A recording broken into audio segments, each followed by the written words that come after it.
The chair, with the old lady beaming in it, was wheeled away towards the doors at the further end of the salon, while our party hastened to crowd around her and to offer her their congratulations.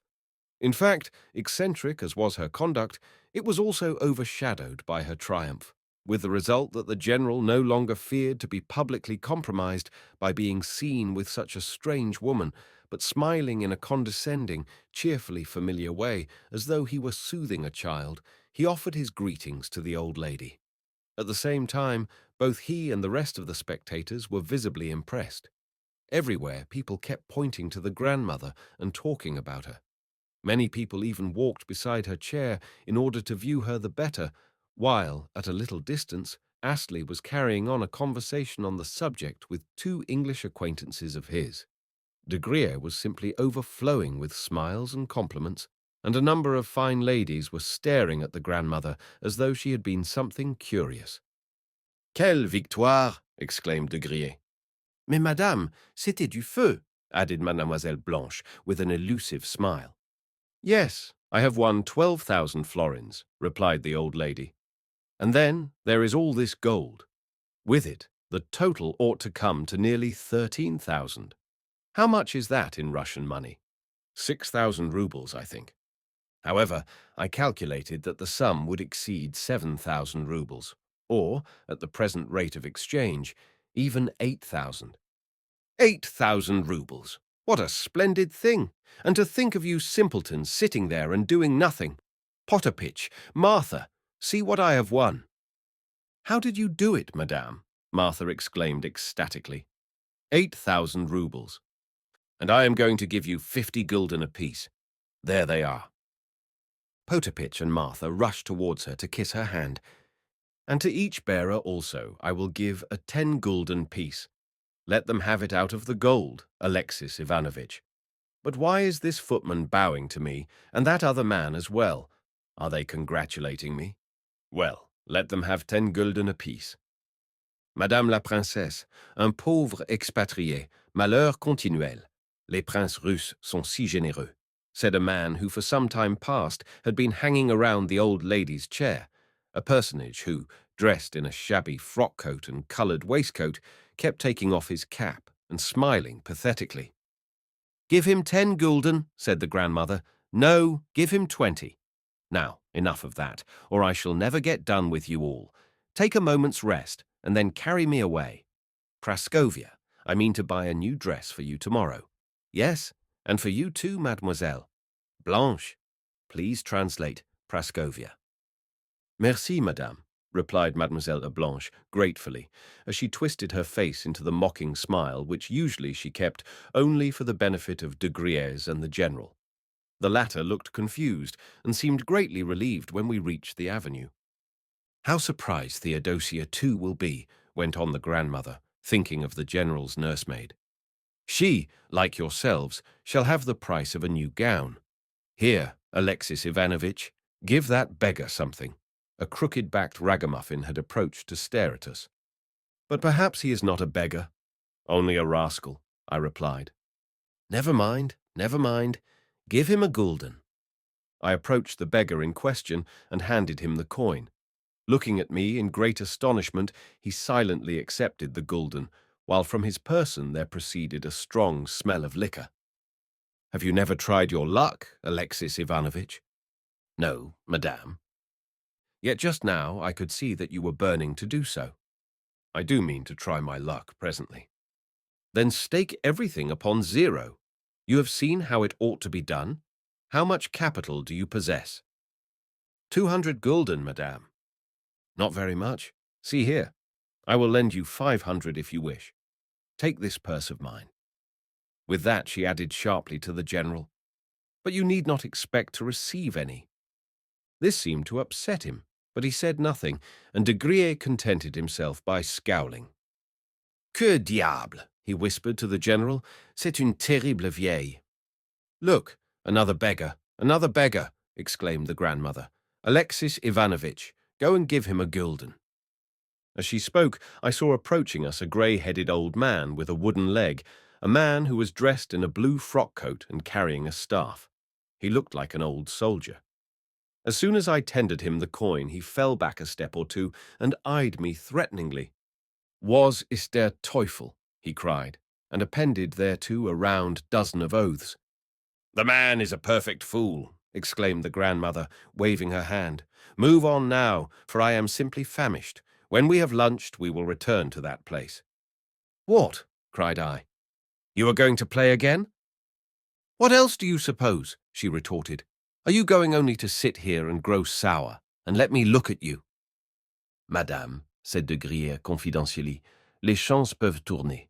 Une seule mauvaise chance, et vous perdrez tout, surtout avec votre jeu.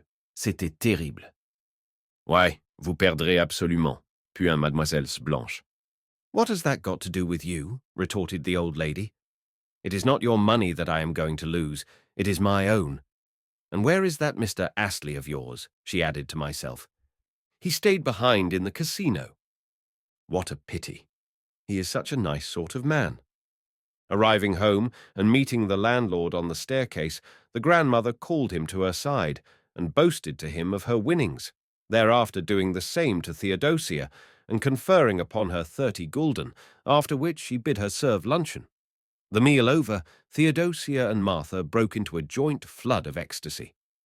"I was watching you all the time, madame," quavered Martha, "and I asked Potapitch what mistress was trying to do. And my word, the heaps and heaps of money that were lying upon the table. Never in my life have I seen so much money. And there were gentlefolk around it, and other gentlefolk sitting down.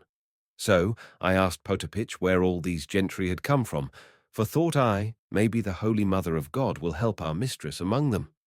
Yes, I prayed for you, madam, and my heart died within me, so that I kept trembling and trembling. The Lord be with her, I thought to myself, and in answer to my prayer, he has now sent you what he has done. Even yet I tremble to think of it all." "Alexis Ivanovitch," said the old lady, "after luncheon, that is to say, about 4 o'clock, get ready to go out with me again. But in the meanwhile, goodbye. Do not forget to call a doctor, for I must take the waters. Now go and get rested a little." I left the grandmother's presence in a state of bewilderment. Vainly I endeavored to imagine what would become of our party, or what turn the affair would next take.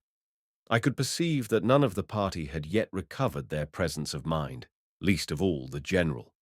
The factor of the grandmother's appearance in place of the hourly expected telegram to announce her death, with, of course, resultant legacies, had so upset the whole scheme of intentions and projects that it was with a decided feeling of apprehension and growing paralysis that the conspirators viewed any future performances of the old lady at roulette. Yet this second factor was not quite so important as the first, since, though the grandmother had twice declared that she did not intend to give the general any money, that declaration was not a complete ground for the abandonment of hope. Certainly de Griers, who, with the general, was up to the neck in the affair, had not wholly lost courage, and I felt sure that Mademoiselle Blanche also, Mademoiselle Blanche, who was not only as deeply involved as the other two, but also expectant of becoming Madame General and an important legatee, would not lightly surrender the position, but would use her every resource of coquetry upon the old lady in order to afford a contrast to the impetuous Paulina, who was difficult to understand and lacked the art of pleasing. Yet now, when the grandmother had just performed an astonishing feat at roulette, now, when the old lady's personality had been so clearly and typically revealed as that of a rugged, arrogant woman who was tombée en enfance, now, when everything appeared to be lost, why, now the grandmother was as merry as a child which plays with thistle down. Good Lord, I thought with, may God forgive me, a most malicious smile. Every 10 gulden piece which the grandmother staked must have raised a blister on the general's heart, and maddened de Griers, and driven Mademoiselle de Comminges almost to frenzy with the sight of this spoon dangling before her lips.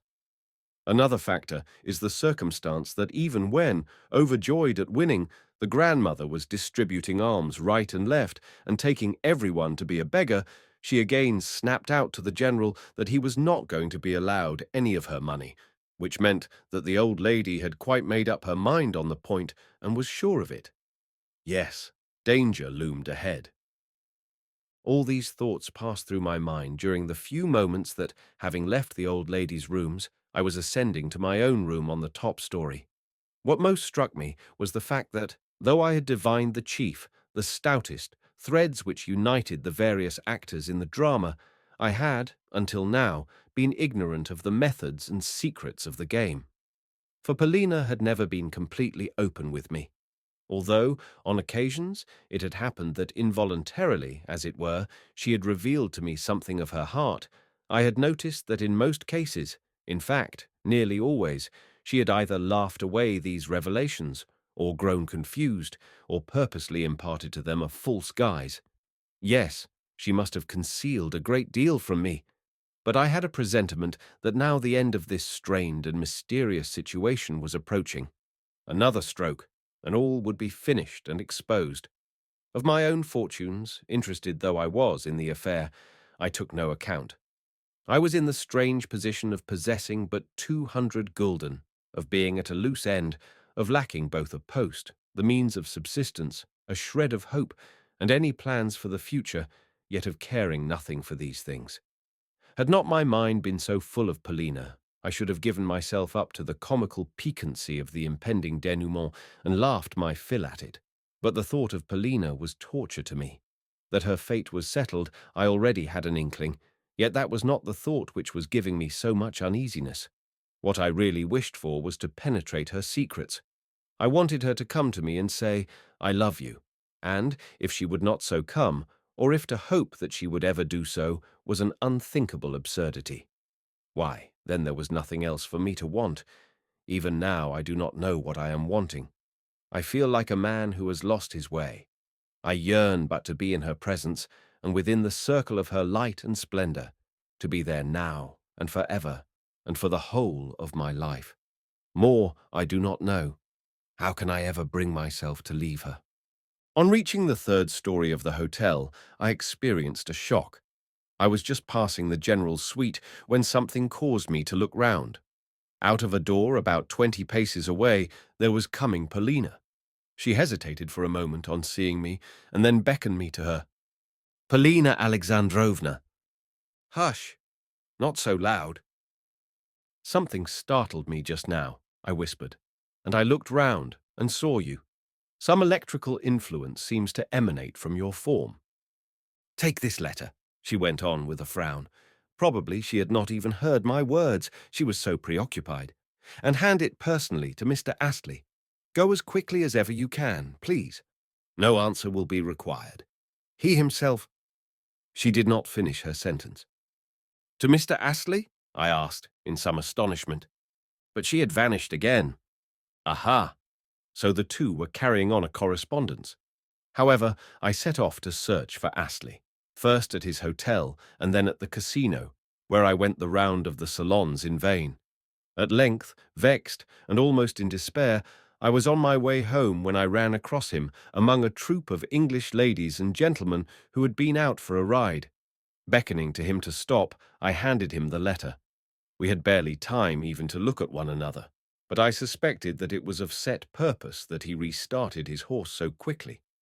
Was jealousy, then, gnawing at me? At all events, I felt exceedingly depressed, despite the fact that I had no desire to ascertain what the correspondence was about, to think that he should be her confidant. My friend, mine own familiar friend, passed through my mind. Yet was there any love in the matter? Of course not, reason whispered to me. But reason goes for little on such occasions. I felt that the matter must be cleared up, for it was becoming unpleasantly complex.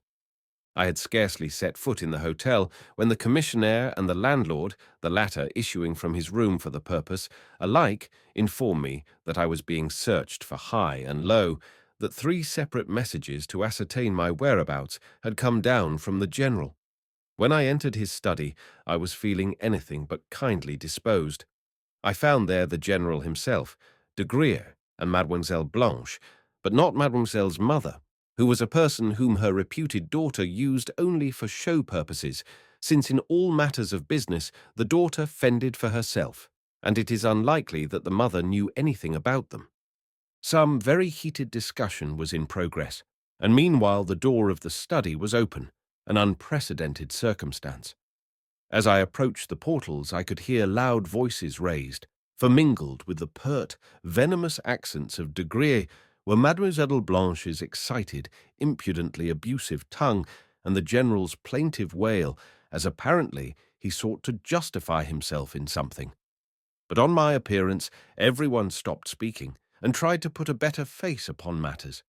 De Griers smoothed his hair and twisted his angry face into a smile, into the mean, studiedly polite French smile which I so detested, while the downcast, perplexed General assumed an air of dignity, though only in a mechanical way. On the other hand, Mademoiselle Blanche did not trouble to conceal the wrath that was sparkling in her countenance, but bent her gaze upon me with an air of impatient expectancy. I may remark that hitherto she had treated me with absolute superciliousness, and, so far from answering my salutations, had always ignored them. "Alexis Ivanovitch," began the General in a tone of affectionate upbraiding, "may I say to you that I find it strange, exceedingly strange, that, in short, your conduct towards myself and my family, in a word, extremely—" "Eh, ce n'est pas ça," interrupted De Griers in a tone of impatience and contempt. Evidently he was the ruling spirit of the conclave. "Mon cher monsieur, notre général se trompe. What he means to say is that he warns you. He begs of you most earnestly not to ruin him. I use the expression because—" "Why? Why?" I interjected. "Because you have taken upon yourself to act as guide to this, how shall I express it, to this old lady, à cette pauvre terrible vieille. But she will only gamble away all that she has. Gamble it away like thistledown. You yourself have seen her play. Once she has acquired the taste for gambling, she will never leave the roulette table, but, of sheer perversity and temper, will stake her all and lose it. In cases such as hers, a gambler can never be torn away from the game, and then, asseverated the General, you will have ruined my whole family. I and my family are her heirs, for she has no nearer relatives than ourselves. I tell you frankly that my affairs are in great, very great disorder. How much they are so you yourself are partially aware. If she should lose a large sum, or maybe her whole fortune, what will become of us, of my children?" Here the General exchanged a glance with De Griers. "Or of me?" Here he looked at Mademoiselle Blanche, who turned her head contemptuously away. "Alexis Ivanovitch, I beg of you to save us. Tell me, General, how am I to do so? On what footing do I stand here?" "Refuse to take her about. Simply leave her alone." "But she would soon find someone else to take my place." "Ce n'est pas ça, ce n'est pas ça," again interrupted De Griers.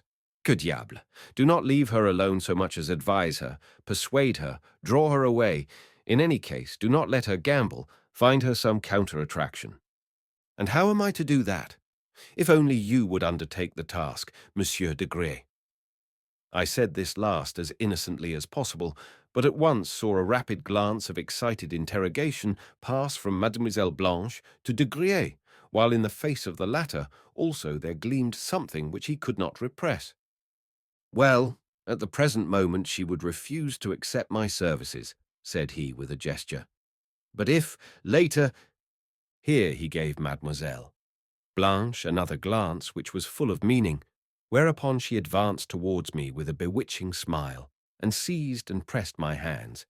Devil take it, but how that devilish visage of hers could change! At the present moment it was a visage full of supplication, and as gentle in its expression as that of a smiling, roguish infant. Stealthily, she drew me apart from the rest, as though the more completely to separate me from them, and though no harm came of her doing so, for it was merely a stupid maneuver, and no more, I found the situation very unpleasant.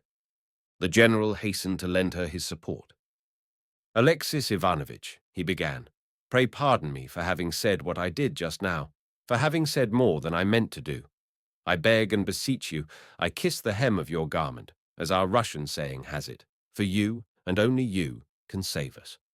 I and Mademoiselle de Comminges, we all of us beg of you. But you understand, do you not? Surely you understand." And with his eyes he indicated Mademoiselle Blanche. Truly, he was cutting a pitiful figure. At this moment, 3 low, respectful knocks sounded at the door, which, on being opened, revealed a chambermaid, with Potapitch behind her, come from the grandmother to request that I should attend her in her rooms. "She's in a bad humour," added Potapitch. The time was 3:30. "My mistress was unable to sleep," explained Potapitch. "So, after tossing about for a while, she suddenly rose, called for her chair, and sent me to look for you. She is now in the veranda." "Quelle mégère!" exclaimed de Griers. True enough, I found Madame in the hotel veranda, much put about at my delay, for she had been unable to contain herself until 4 o'clock. "Lift me up," she cried to the bearers, and once more we set out for the roulette salons. Panirandavde. The grandmother was in an impatient, irritable frame of mind. Without doubt the roulette had turned her head, for she appeared to be indifferent to everything else, and, in general, seemed much distraught. For instance, she asked me no questions about objects en route, except that, when a sumptuous barouche passed us and raised a cloud of dust, she lifted her hand for a moment and inquired, "What was that?"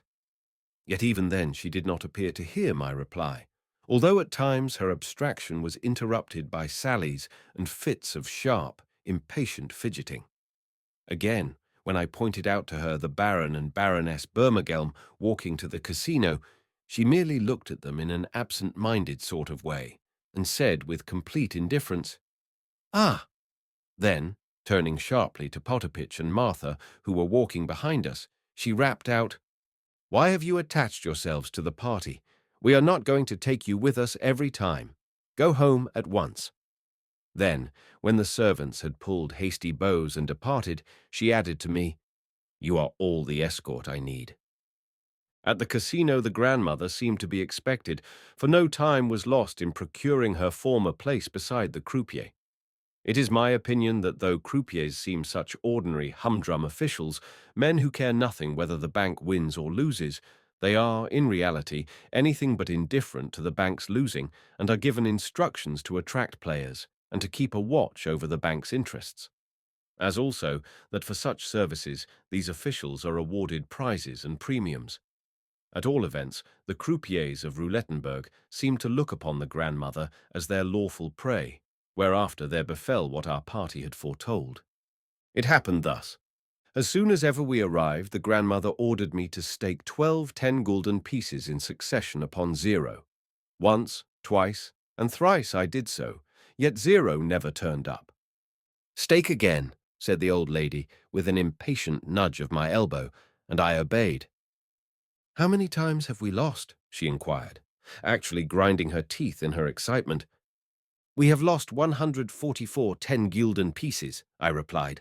"I tell you, madame, that 0 may not turn up until nightfall." "Never mind," she interrupted. "Keep on staking upon 0, and also stake 1,000 gulden upon rouge. Here is a banknote with which to do so." The red turned up, but 0 missed again, and we only got our 1,000 gulden back. "But you see," whispered the old lady. "We have now recovered almost all that we staked. Try 0 again. Let us do so another 10 times, and then leave off." By the 5th round, however, the grandmother was weary of the scheme. "To the devil with that 0, she exclaimed.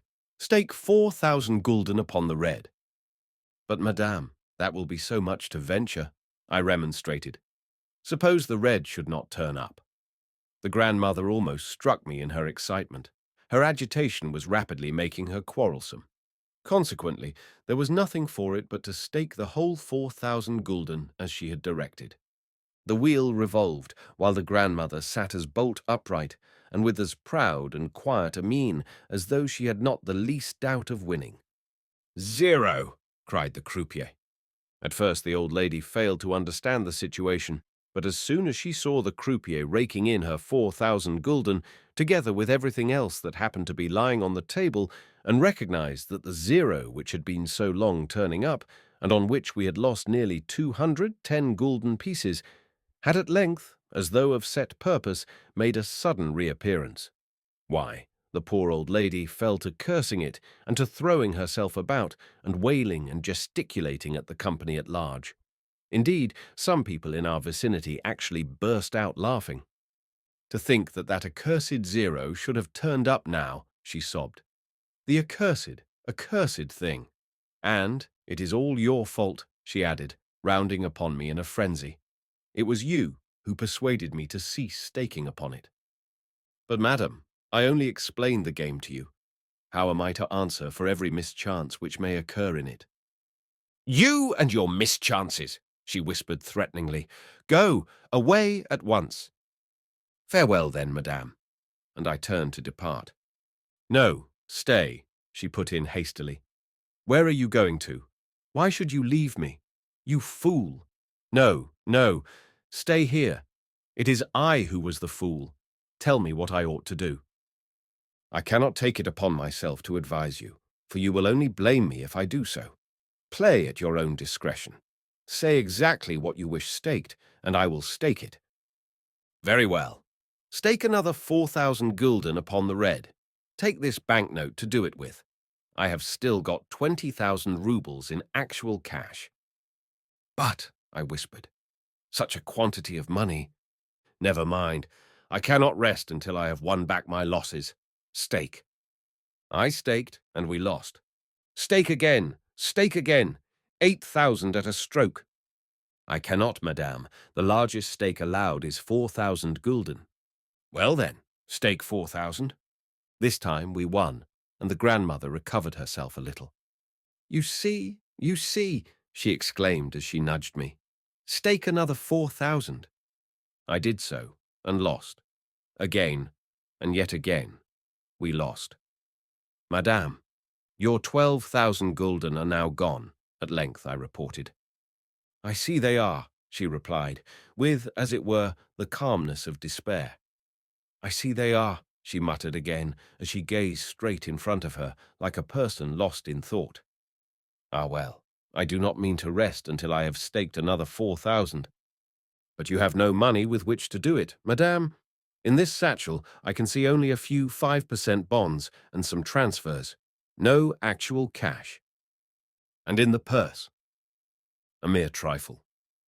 But there is a money changer's office here, is there not? They told me I should be able to get any sort of paper security changed. Quite so. To any amount you please.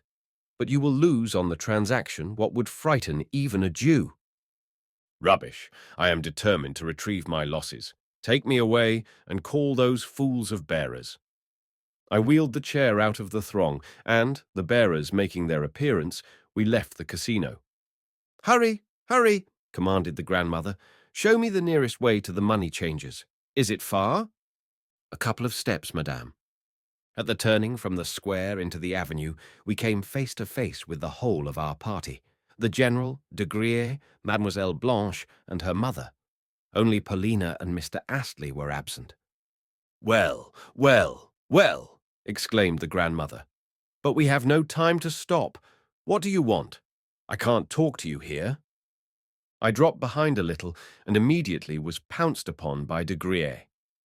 She has lost this morning's winnings, I whispered, and also 12,000 gulden of her original money. At the present moment, we are going to get some bonds changed. De Griers stamped his foot with vexation and hastened to communicate the tidings to the general. Meanwhile, we continued to wheel the old lady along. Stop her, whispered the general in consternation. You had better try and stop her yourself, I returned, also in a whisper. My good mother, he said as he approached her. My good mother, pray let. His voice was beginning to tremble and sink.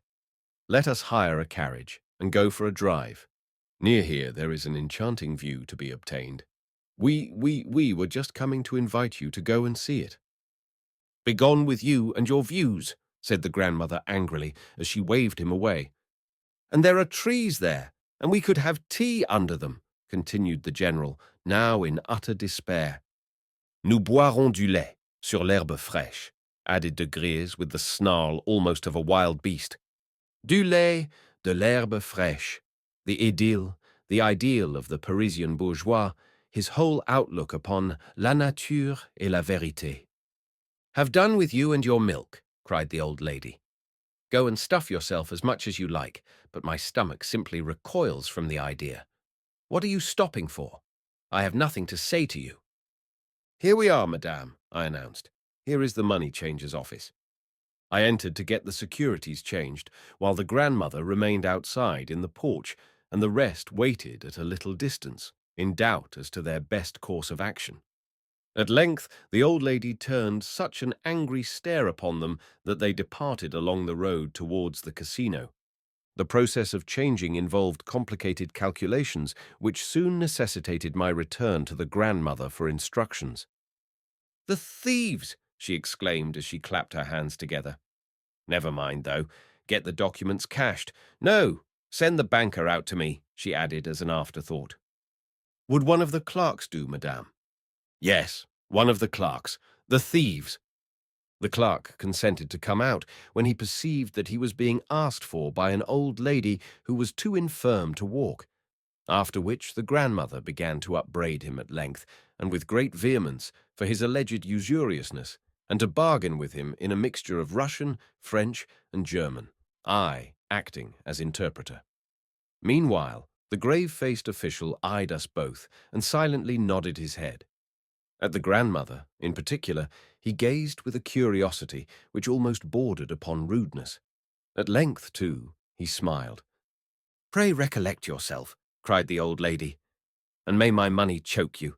Alexis Ivanovitch, tell him that we can easily repair to someone else." "The clerk says that others will give you even less than he." Of what the ultimate calculations consisted, I do not exactly remember, but at all events they were alarming. Receiving 12,000 florins in gold, I took also the statement of accounts and carried it out to the grandmother. "Well, well," she said, "I am no accountant. Let us hurry away, and she waved the paper aside. "Neither upon that accursed zero, however, nor upon that equally accursed red do I mean to stake a cent," I muttered to myself as I entered the casino. This time I did all I could to persuade the old lady to stake as little as possible, saying that a turn would come in the chances when she would be at liberty to stake more.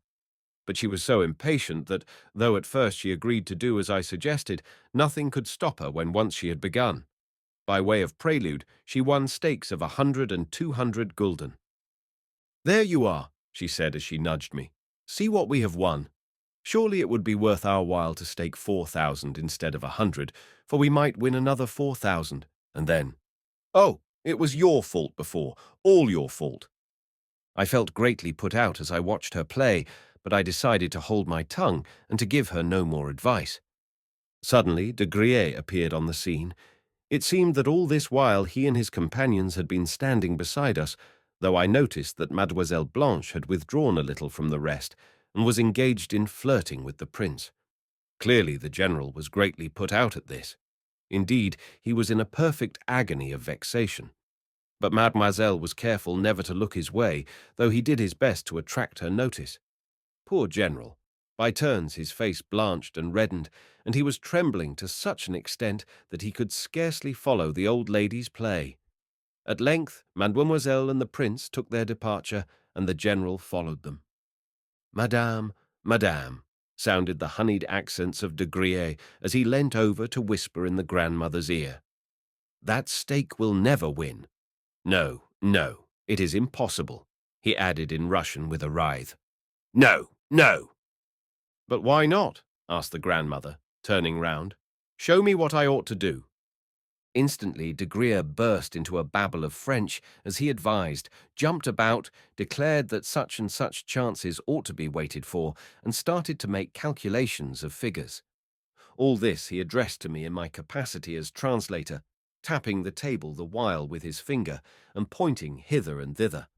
At length he seized a pencil and began to reckon sums on paper until he had exhausted the grandmother's patience.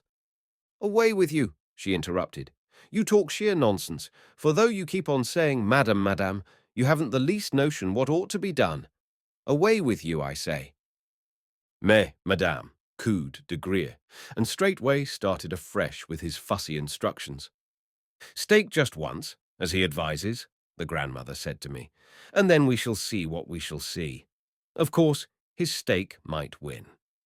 As a matter of fact, de Grier's one object was to distract the old lady from staking large sums, wherefore he now suggested to her that she should stake upon certain numbers, singly and in groups.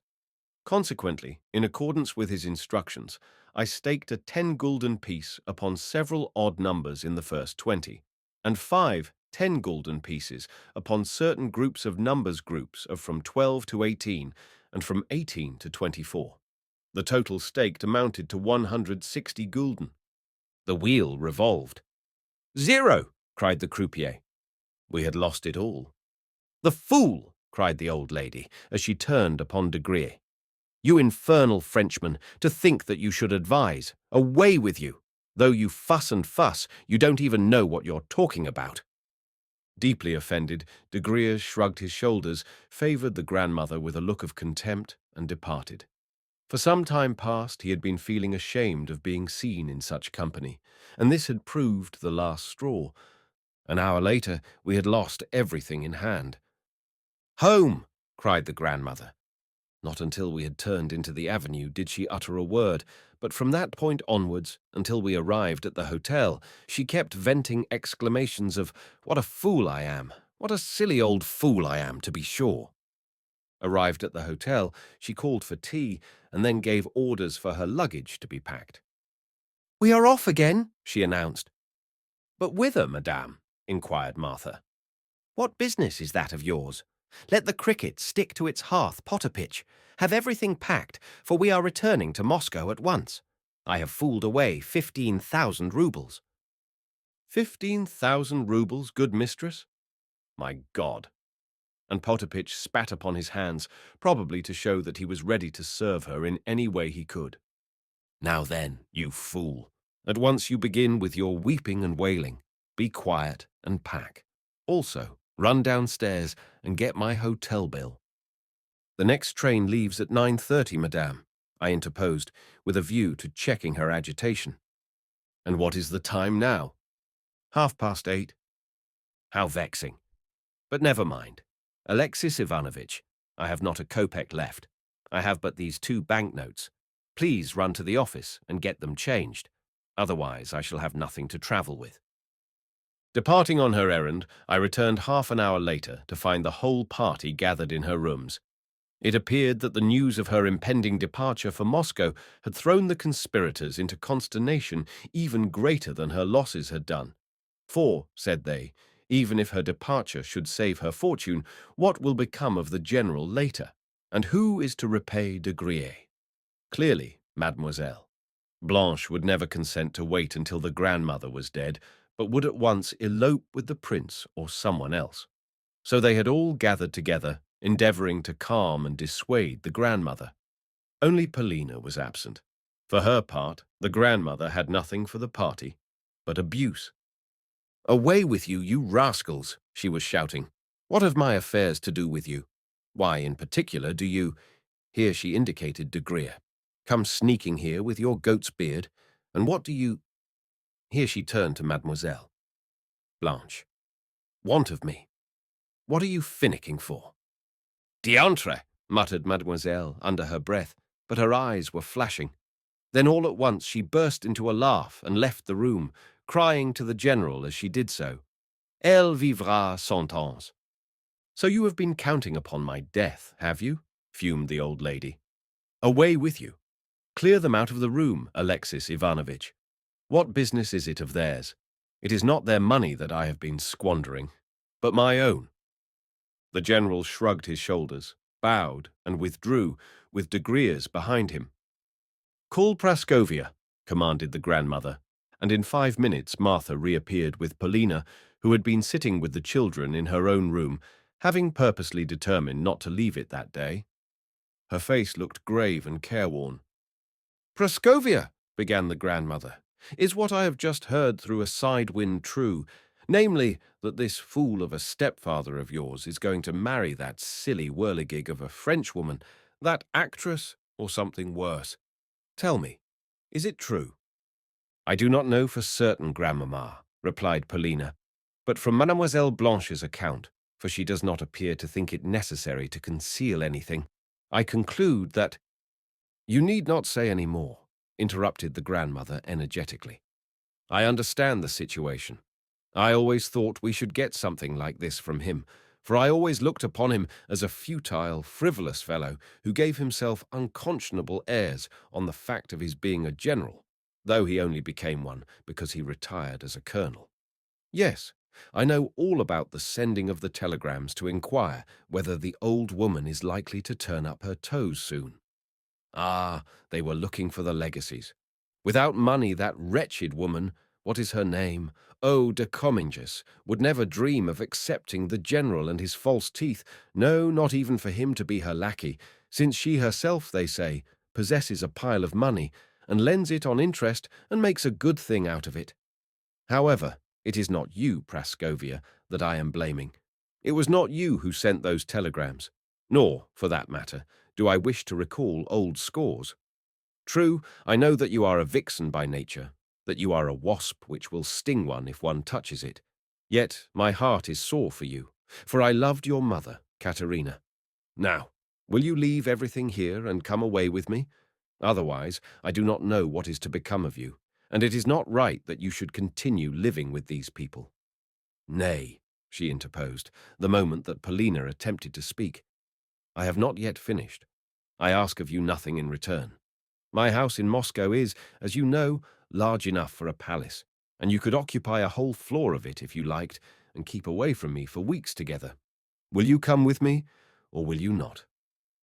First of all, let me ask of you, replied Polina, whether you are intending to depart at once. What? You suppose me to be jesting? I have said that I am going, and I am going. Today I have squandered 15,000 roubles at that accursed roulette of yours, and though, 5 years ago, I promised the people of a certain suburb of Moscow to build them a stone church in place of a wooden one, I have been fooling away my money here. However, I'm going back now to build my church. But what about the waters, Grandmamma? Surely you came here to take the waters. You and your waters. Do not anger me, Praskovia. Surely you are trying to. Say then, will you or will you not come with me? Grandmamma, Polina replied with deep feeling, I am very, very grateful to you for the shelter which you have so kindly offered me. Also, to a certain extent you have guessed my position aright, and I am beholden to you to such an extent that it may be that I will come and live with you, and that very soon. Yet there are important reasons why I cannot make up my mind just yet. If you would let me have, say, a couple of weeks to decide in— You mean that you are not coming? I mean only that I cannot come just yet. At all events, I could not well leave my little brother and sister here, since, if I were to leave them, they would be abandoned altogether. But if, Grandmamma, you would take the little ones and myself, then of course I could come with you, and would do all I could to serve you. This she said with great earnestness. Only, without the little ones I cannot come. Do not make a fuss. As a matter of fact, Polina never at any time either fussed or wept. The great foster father can find for all his chicks a place. You are not coming without the children? But see here, Praskovia, I wish you well, and nothing but well, yet I have divined the reason why you will not come. Yes, I know all, Praskovia. That Frenchman will never bring you good of any sort. Polina coloured hotly, and even I started.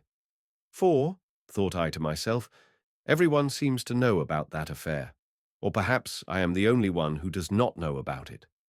Now, do not frown, continued the grandmother, but I do not intend to slur things over. You will take care that no harm befalls you, will you not? For you are a girl of sense, and I am sorry for you. I regard you in a different light to the rest of them, and now, please, leave me. Goodbye. But let me stay with you a little longer, said Polina. No, replied the other, you need not. Do not bother me, for you and all of them have tired me out. Yet when Polina tried to kiss the grandmother's hand, the old lady withdrew it, and herself kissed the girl on the cheek. As she passed me, Polina gave me a momentary glance, and then as swiftly averted her eyes.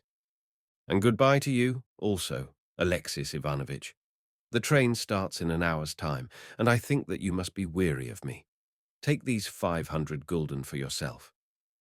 I thank you humbly, madame, but I am ashamed to— Come, come, cried the grandmother so energetically and with such an air of menace that I did not dare refuse the money further.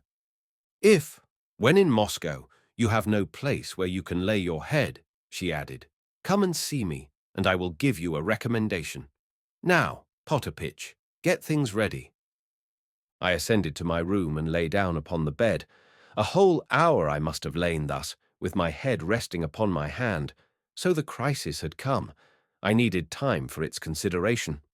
Tomorrow I would have a talk with Polina. Ah, the Frenchman! So it was true. But how could it be so? Polina and De Griers. What a combination! No, it was too improbable. Suddenly I leapt up with the idea of seeking Astley and forcing him to speak. There could be no doubt that he knew more than I did. Astley?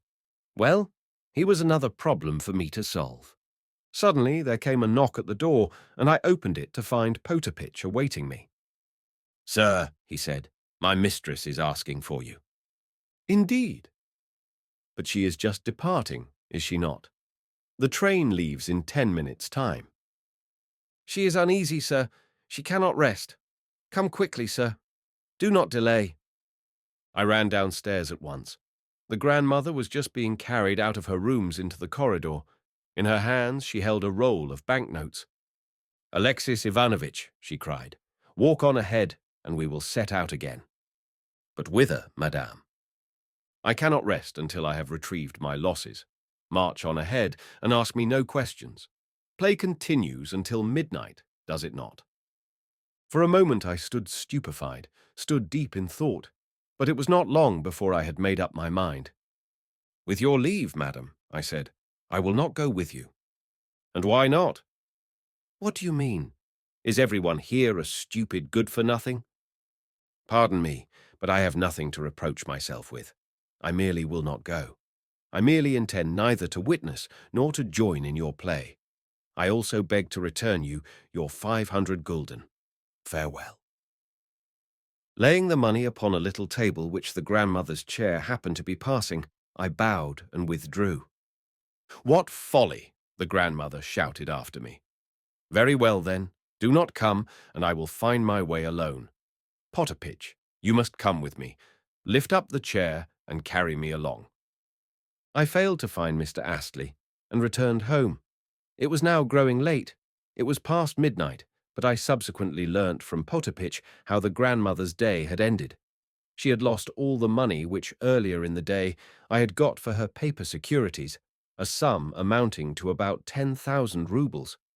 This she did under the direction of the Pole, whom, that afternoon, she had dowered with 2 10-gulden pieces.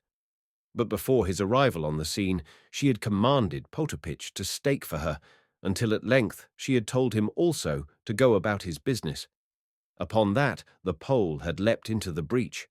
Not only did it happen that he knew the Russian language, but also he could speak a mixture of 3 different dialects, so that the pair were able to understand one another. Yet the old lady never ceased to abuse him, despite his deferential manner, and to compare him unfavourably with myself. So, at all events, Potapitch declared. You, the old chamberlain said to me, treated her as a gentleman should, but he robbed her right and left, as I could see with my own eyes. Twice she caught him at it and rated him soundly. On one occasion she even pulled his hair, so that the bystanders burst out laughing. Yet she lost everything, sir. That is to say, she lost all that you had changed for her. Then we brought her home, and after asking for some water and saying her prayers, she went to bed. So worn out was she that she fell asleep at once. May God send her dreams of angels. And this is all that foreign travel has done for us. Oh, my own Moscow! For what have we not at home there in Moscow? Such a garden and flowers as you could never see here, and fresh air and apple trees coming into blossom, and a beautiful view to look upon. Ah, but what must she do but go travelling abroad? Alack, alack! Padimundravde. Almost a month has passed since I last touched these notes, notes which I began under the influence of impressions at once poignant and disordered. The crisis, which I then felt to be approaching, has now arrived, but in a form 100 times more extensive and unexpected than I had looked for. To me, it all seems strange, uncouth, and tragic. Certain occurrences have befallen me which border upon the marvelous. At all events, that is how I view them. I view them so in one regard at least. I refer to the whirlpool of events in which, at the time, I was revolving. But the most curious feature of all is my relation to those events, for hitherto I had never clearly understood myself. Yet now the actual crisis has passed away like a dream. Even my passion for Paulina is dead. Was it ever so strong and genuine as I thought? If so, what has become of it now? At times I fancy that I must be mad, that somewhere I am sitting in a madhouse, that these events have merely seemed to happen, that still they merely seem to be happening. I have been arranging and reperusing my notes, perhaps for the purpose of convincing myself that I am not in a madhouse. At present I am lonely and alone. Autumn is coming. Already it is mellowing the leaves, and as I sit brooding in this melancholy little town, and how melancholy the little towns of Germany can be, I find myself taking no thought for the future, but living under the influence of passing moods and of my recollections of the tempest which recently drew me into its vortex and then cast me out again. At times I seem still to be caught within that vortex. At times the tempest seems once more to be gathering and, as it passes overhead, to be wrapping me in its folds until I have lost my sense of order and reality and continue whirling and whirling and whirling around. Yet it may be that I shall be able to stop myself from revolving if once I can succeed in rendering myself an exact account of what has happened within the month just past. Somehow I feel drawn towards the pen. On many and many an evening I have had nothing else in the world to do. But, curiously enough, of late I have taken to amusing myself with the works of Monsieur Paul de Kock, which I read in German translations obtained from a wretched local library. These works I cannot abide, yet I read them, and find myself marveling that I should be doing so. Somehow I seem to be afraid of any serious book, afraid of permitting any serious preoccupation to break the spell of the passing moment. So dear to me is the formless dream of which I have spoken, so dear to me are the impressions which it has left behind it, that I fear to touch the vision with anything new, lest it should dissolve in smoke. But is it so dear to me? Yes, it is dear to me, and will ever be fresh in my recollections, even 40 years hence. So let me write of it, but only partially, and in a more abridged form than my full impressions might warrant. First of all, let me conclude the history of the grandmother. Next day she lost every gulden that she possessed. Things were bound to happen so, for persons of her type who have once entered upon that road descend it with ever-increasing rapidity, even as a sledge descends a toboggan slide. All day until 8 o'clock that evening did she play, and though I personally did not witness her exploits, I learnt of them later through report. All that day Potapitch remained in attendance upon her, but the Poles who directed her play she changed more than once. As a beginning, she dismissed her Pole of the previous day, the Pole whose hair she had pulled, and took to herself another one. But the latter proved worse even than the former, and incurred dismissal in favour of the first Pole, who, during the time of his unemployment, had nevertheless hovered around the grandmother's chair, and from time to time obtruded his head over her shoulder.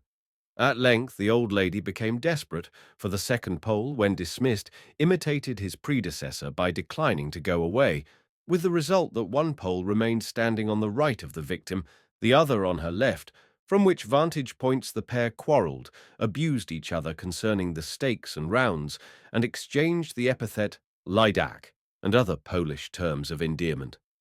Finally, they effected a mutual reconciliation, and tossing the money about anyhow, played simply at random.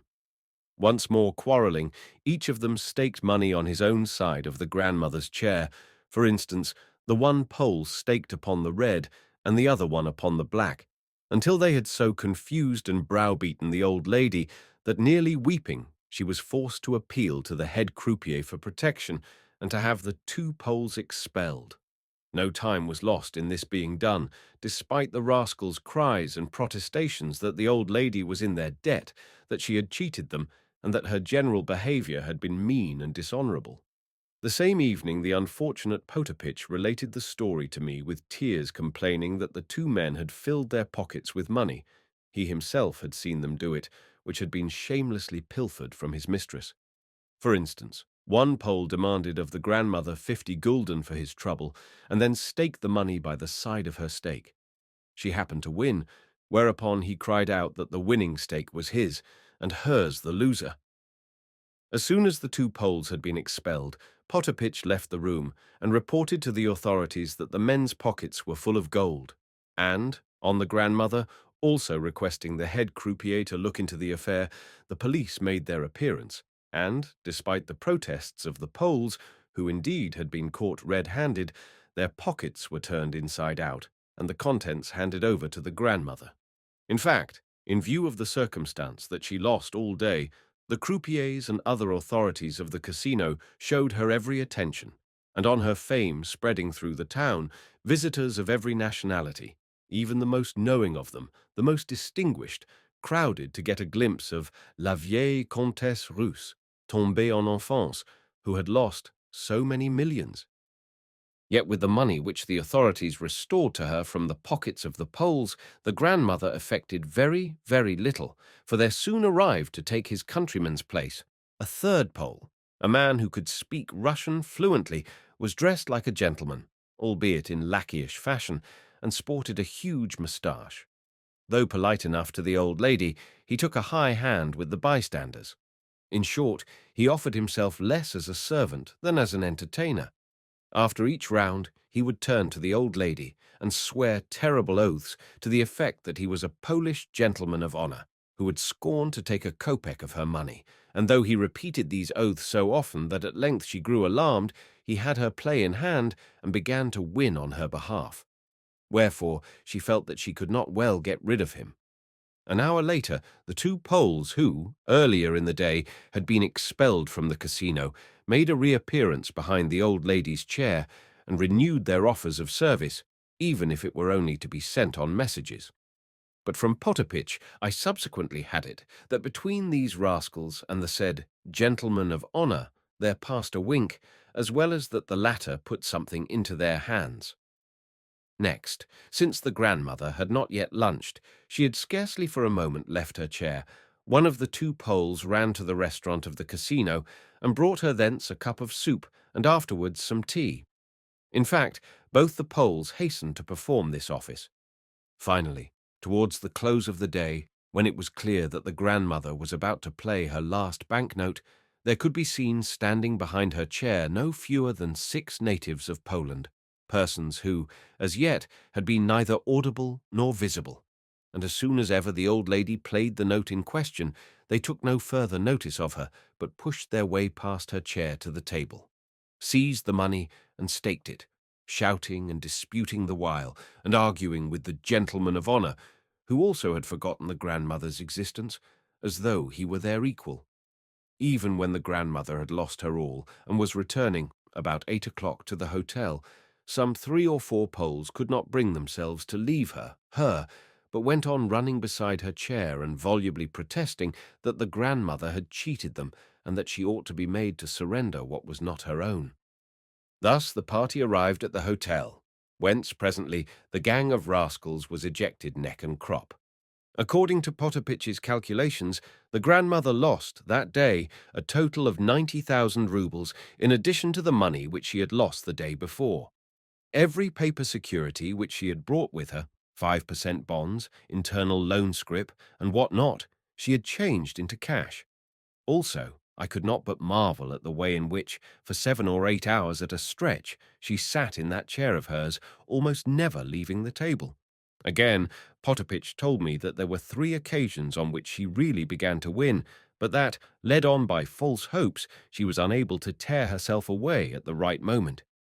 Every gambler knows how a person may sit a day and a night at cards without ever casting a glance to right or to left. Meanwhile, that day some other very important events were passing in our hotel. As early as 11 o'clock, that is to say, before the grandmother had quitted her rooms, the general and de Griers decided upon their last stroke.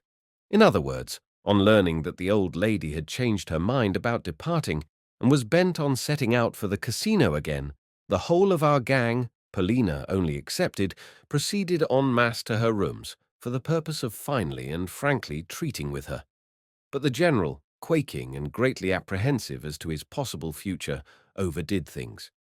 After half an hour's prayers and entreaties, coupled with a full confession of his debts, and even of his passion for Mademoiselle Blanche, yes, he had quite lost his head, he suddenly adopted a tone of menace and started to rage at the old lady, exclaiming that she was sullying the family honor, that she was making a public scandal of herself, and that she was smirching the fair name of Russia. The upshot was that the grandmother turned him out of the room with her stick. It was a real stick, too. Later in the morning, he held several consultations with de Griers, the question which occupied him being, is it in any way possible to make use of the police, to tell them that this respected but unfortunate old lady has gone out of her mind and is squandering her last kopeck, or something of the kind? In short, is it in any way possible to engineer a species of supervision over, or of restraint upon, the old lady? De Griers, however, shrugged his shoulders at this and laughed in the general's face, while the old warrior went on chattering volubly and running up and down his study. Finally, de Griers waved his hand and disappeared from view, and by evening it became known that he had left the hotel after holding a very secret and important conference with Mademoiselle Blanche. As for the latter, from early morning she had taken decisive measures by completely excluding the general from her presence and bestowing upon him not a glance. Indeed, even when the general pursued her to the casino and met her walking arm in arm with the prince, he, the general, received from her and her mother not the slightest recognition. Nor did the prince himself bow. The rest of the day Mademoiselle spent in probing the prince and trying to make him declare himself. But in this she made a woeful mistake. The little incident occurred in the evening. Suddenly, Mademoiselle Blanche realized that the prince had not even a copper to his name, but on the contrary was minded to borrow of her money wherewith to play at roulette. In high displeasure she drove him from her presence and shut herself up in her room. The same morning I went to see, or rather to look for, Mr. Astley, but was unsuccessful in my quest. Neither in his rooms, nor in the casino, nor in the park was he to be found, nor did he, that day, lunch at his hotel as usual. However, at about 5 o'clock I caught sight of him walking from the railway station to the Hôtel d'Angleterre. He seemed to be in a great hurry and much preoccupied, though in his face I could discern no actual traces of worry or perturbation. He held out to me a friendly hand, with his usual ejaculation of "Ah," but did not check his stride. I turned and walked beside him, but found somehow that his answers forbade any putting of definite questions. Moreover, I felt reluctant to speak to him of Polina, nor for his part did he ask me any questions concerning her, although, on my telling him of the grandmother's exploits, he listened attentively and gravely, and then shrugged his shoulders.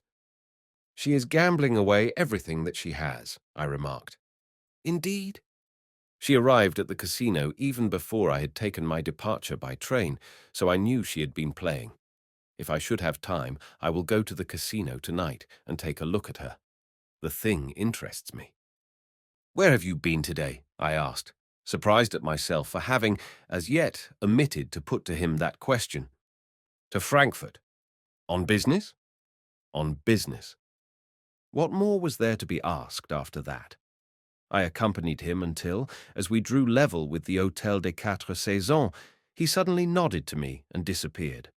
For myself, I returned home and came to the conclusion that even had I met him at 2 o'clock in the afternoon, I should have learnt no more from him than I had done at 5 o'clock, for the reason that I had no definite question to ask. It was bound to have been so. For me to formulate the query which I really wished to put was a simple impossibility. Polina spent the whole of that day either in walking about the park with the nurse and children or in sitting in her own room. For a long while past she had avoided the general and had scarcely had a word to say to him. Scarcely a word, I mean, on any serious topic. Yes, that I had noticed. Still, even though I was aware of the position in which the general was placed, it had never occurred to me that he would have any reason to avoid her or to trouble her with family explanations. Indeed, when I was returning to the hotel after my conversation with Astley and chanced to meet Polina and the children, I could see that her face was as calm as though the family disturbances had never touched her. To my salute, she responded with a slight bow, and I retired to my room in a very bad humor. Of course, since the affair with the Burmergelms, I had exchanged not a word with Polina, nor had with her any kind of intercourse. Yet I had been at my wits' end, for as time went on, there was arising in me an ever-seething dissatisfaction. Even if she did not love me, she ought not to have trampled upon my feelings, nor to have accepted my confessions with such contempt, seeing that she must have been aware that I loved her. Of her own accord she had allowed me to tell her as much. Of course, the situation between us had arisen in a curious manner. About 2 months ago, I had noticed that she had a desire to make me her friend, her confidant, that she was making trial of me for the purpose, but, for some reason or another, the desired result had never come about, and we had fallen into the present strange relations which had led me to address her as I had done. At the same time, if my love was distasteful to her, why had she not forbidden me to speak of it to her? But she had not so forbidden me. On the contrary, there had been occasions when she had even invited me to speak. Of course, this might have been done out of sheer wantonness, for I well knew, I had remarked it only too often, that after listening to what I had to say and angering me almost beyond endurance, she loved suddenly to torture me with some fresh outburst of contempt and aloofness. Yet she must have known that I could not live without her. 3 days had elapsed since the affair with the Baron, and I could bear the severance no longer. When, that afternoon, I met her near the casino, my heart almost made me faint. It beat so violently. She too could not live without me, for had she not said that she had need of me, or had that too been spoken in jest? That she had a secret of some kind there could be no doubt. What she had said to the grandmother had stabbed me to the heart. On 1,000 occasions I had challenged her to be open with me, nor could she have been ignorant that I was ready to give my very life for her.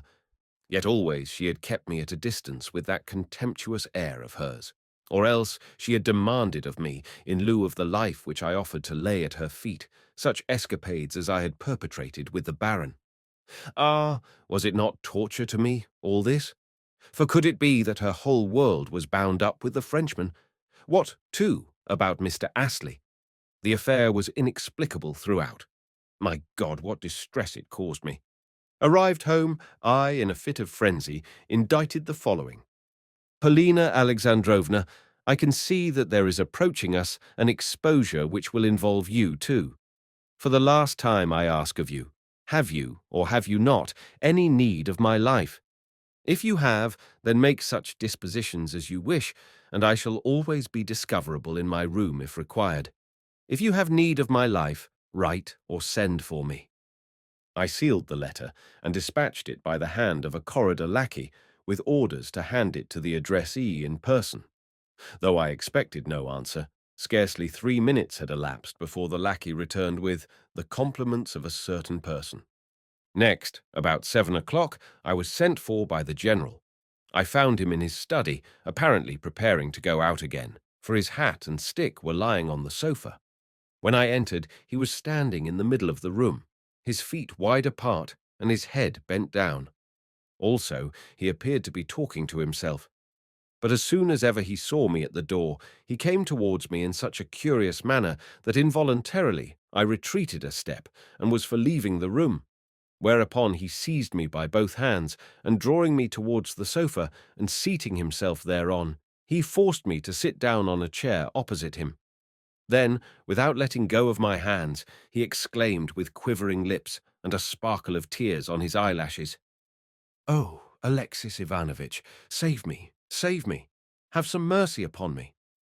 For a long time I could not make out what he meant, although he kept talking and constantly repeating to himself, "Have mercy, mercy." At length, however, I divined that he was expecting me to give him something in the nature of advice, or rather, that deserted by everyone, and overwhelmed with grief and apprehension, he had bethought himself of my existence and sent for me to relieve his feelings by talking and talking and talking.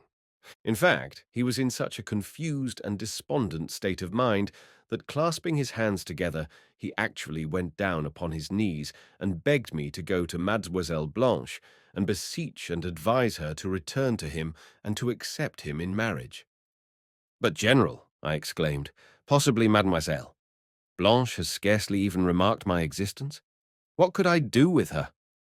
It was in vain that I protested, for he could understand nothing that was said to him. Next, he started talking about the grandmother, but always in a disconnected sort of fashion, his one thought being to send for the police. "In Russia," said he, suddenly boiling over with indignation, "or in any well-ordered state where there exists a government, old women like my mother are placed under proper guardianship. Yes, my good sir," he went on, relapsing into a scolding tone as he leapt to his feet and started to pace the room. "Do you not know this?"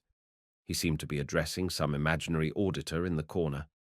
"Do you not know this, that in Russia old women like her are subjected to restraint? The devil take them!" Again he threw himself down upon the sofa. A minute later, though sobbing and almost breathless, he managed to gasp out that Mademoiselle Blanche had refused to marry him for the reason that the grandmother had turned up in place of a telegram, and it was therefore clear that he had no inheritance to look for. Evidently, he supposed that I had hitherto been in entire ignorance of all this. Again, when I referred to De Griers, the general made a gesture of despair. "He has gone away," he said, "and everything which I possess is mortgaged to him. I stand stripped to my skin. Even of the money which you brought me from Paris, I know not if 700 francs be left. Of course that sum will do to go on with, but as regards the future, I know nothing. I know nothing." "Then how will you pay your hotel bill?" I cried in consternation. "And what shall you do afterwards?" He looked at me vaguely, but it was clear that he had not understood, perhaps had not even heard, my questions. Then I tried to get him to speak of Polina and the children, but he only returned brief answers of "yes, yes," and again started to maunder about the prince and the likelihood of the latter marrying Mademoiselle Blanche. "What on earth am I to do?" he concluded. "What on earth am I to do? Is this not ingratitude? Is it not sheer ingratitude?" And he burst into tears. Nothing could be done with such a man. Yet to leave him alone was dangerous, for something might happen to him. I withdrew from his rooms for a little while, but warned the nursemaid to keep an eye upon him, as well as exchanged a word with the corridor lackey, a very talkative fellow, who likewise promised to remain on the lookout. Hardly had I left the general when Potapitch approached me with a summons from the grandmother. It was now 8 o'clock, and she had returned from the casino after finally losing all that she possessed. I found her sitting in her chair, much distressed and evidently fatigued. Presently Martha brought her up a cup of tea and forced her to drink it, yet, even then, I could detect in the old lady's tone and manner a great change. "Good evening, Alexis Ivanovitch," she said slowly, with her head drooping. "Pardon me for disturbing you again. Yes, you must pardon an old woman like myself, for I have left behind me all that I possess, nearly 100,000 roubles. You did quite right in declining to come with me this evening. Now I am without money, without a single groat, but I must not delay a moment. I must leave by the 9:30 train. I have sent for that English friend of yours, and am going to beg of him 3,000 francs for a week. Please try and persuade him to think nothing of it, nor yet to refuse me, for I am still a rich woman who possesses 3 villages and a couple of mansions. Yes, the money shall be found, for I have not yet squandered everything. I tell you this in order that he may have no doubts about, but here he is. Clearly he is a good fellow." True enough, Astley had come hot-foot on receiving the grandmother's appeal. Scarcely stopping even to reflect, and with scarcely a word, he counted out the 3,000 francs under a note of hand which she duly signed. Then, his business done, he bowed and lost no time in taking his departure. "You too leave me, Alexis Ivanovitch," said the grandmother, All my bones are aching, and I still have an hour in which to rest. Do not be hard upon me, old fool that I am. Never again shall I blame young people for being frivolous. I should think it wrong even to blame that unhappy general of yours. Nevertheless, I do not mean to let him have any of my money, which is all that he desires, for the reason that I look upon him as a perfect blockhead and consider myself, simpleton though I be, at least wiser than he is. How surely does God visit old age and punish it for its presumption? Well, goodbye. Martha, come and lift me up. However, I had a mind to see the old lady off, and moreover, I was in an expectant frame of mind. Somehow I kept thinking that something was going to happen, wherefore I could not rest quietly in my room, but stepped out into the corridor, and then into the Chestnut Avenue for a few minutes' stroll. My letter to Paulina had been clear and firm, and in the present crisis, I felt sure, would prove final. I had heard of de Griers' departure, and however much Paulina might reject me as a friend, she might not reject me altogether as a servant. She would need me to fetch and carry for her, and I was ready to do so. How could it have been otherwise? Towards the hour of the train's departure, I hastened to the station and put the grandmother into her compartment, she and her party occupying a reserved family saloon. "Thanks for your disinterested assistance," she said at parting. "Oh, and please remind Praskovia of what I said to her last night. I expect soon to see her." Then I returned home. As I was passing the door of the general's suite, I met the nursemaid and inquired after her master. "There is nothing new to report, sir," she replied quietly. Nevertheless, I decided to enter, and was just doing so when I halted thunderstruck on the threshold. For before me I beheld the general and Mademoiselle Blanche laughing gaily at one another, while beside them, on the sofa, there was seated her mother. Clearly, the general was almost out of his mind with joy, for he was talking all sorts of nonsense and bubbling over with a long-drawn, nervous laugh, a laugh which twisted his face into innumerable wrinkles and caused his eyes almost to disappear. Afterwards, I learnt from Mademoiselle Blanche herself that, after dismissing the prince and hearing of the general's tears, she bethought her of going to comfort the old man, and had just arrived for the purpose when I entered. Fortunately, the poor general did not know that his fate had been decided, that Mademoiselle had long ago packed her trunks in readiness for the first morning train to Paris. Hesitating a moment on the threshold, I changed my mind as to entering, and departed unnoticed. Ascending to my own room and opening the door, I perceived in the semi-darkness a figure seated on a chair in the corner by the window. The figure did not rise when I entered, so I approached it swiftly, peered at it closely, and felt my heart almost stop beating. The figure was Paulina. 14.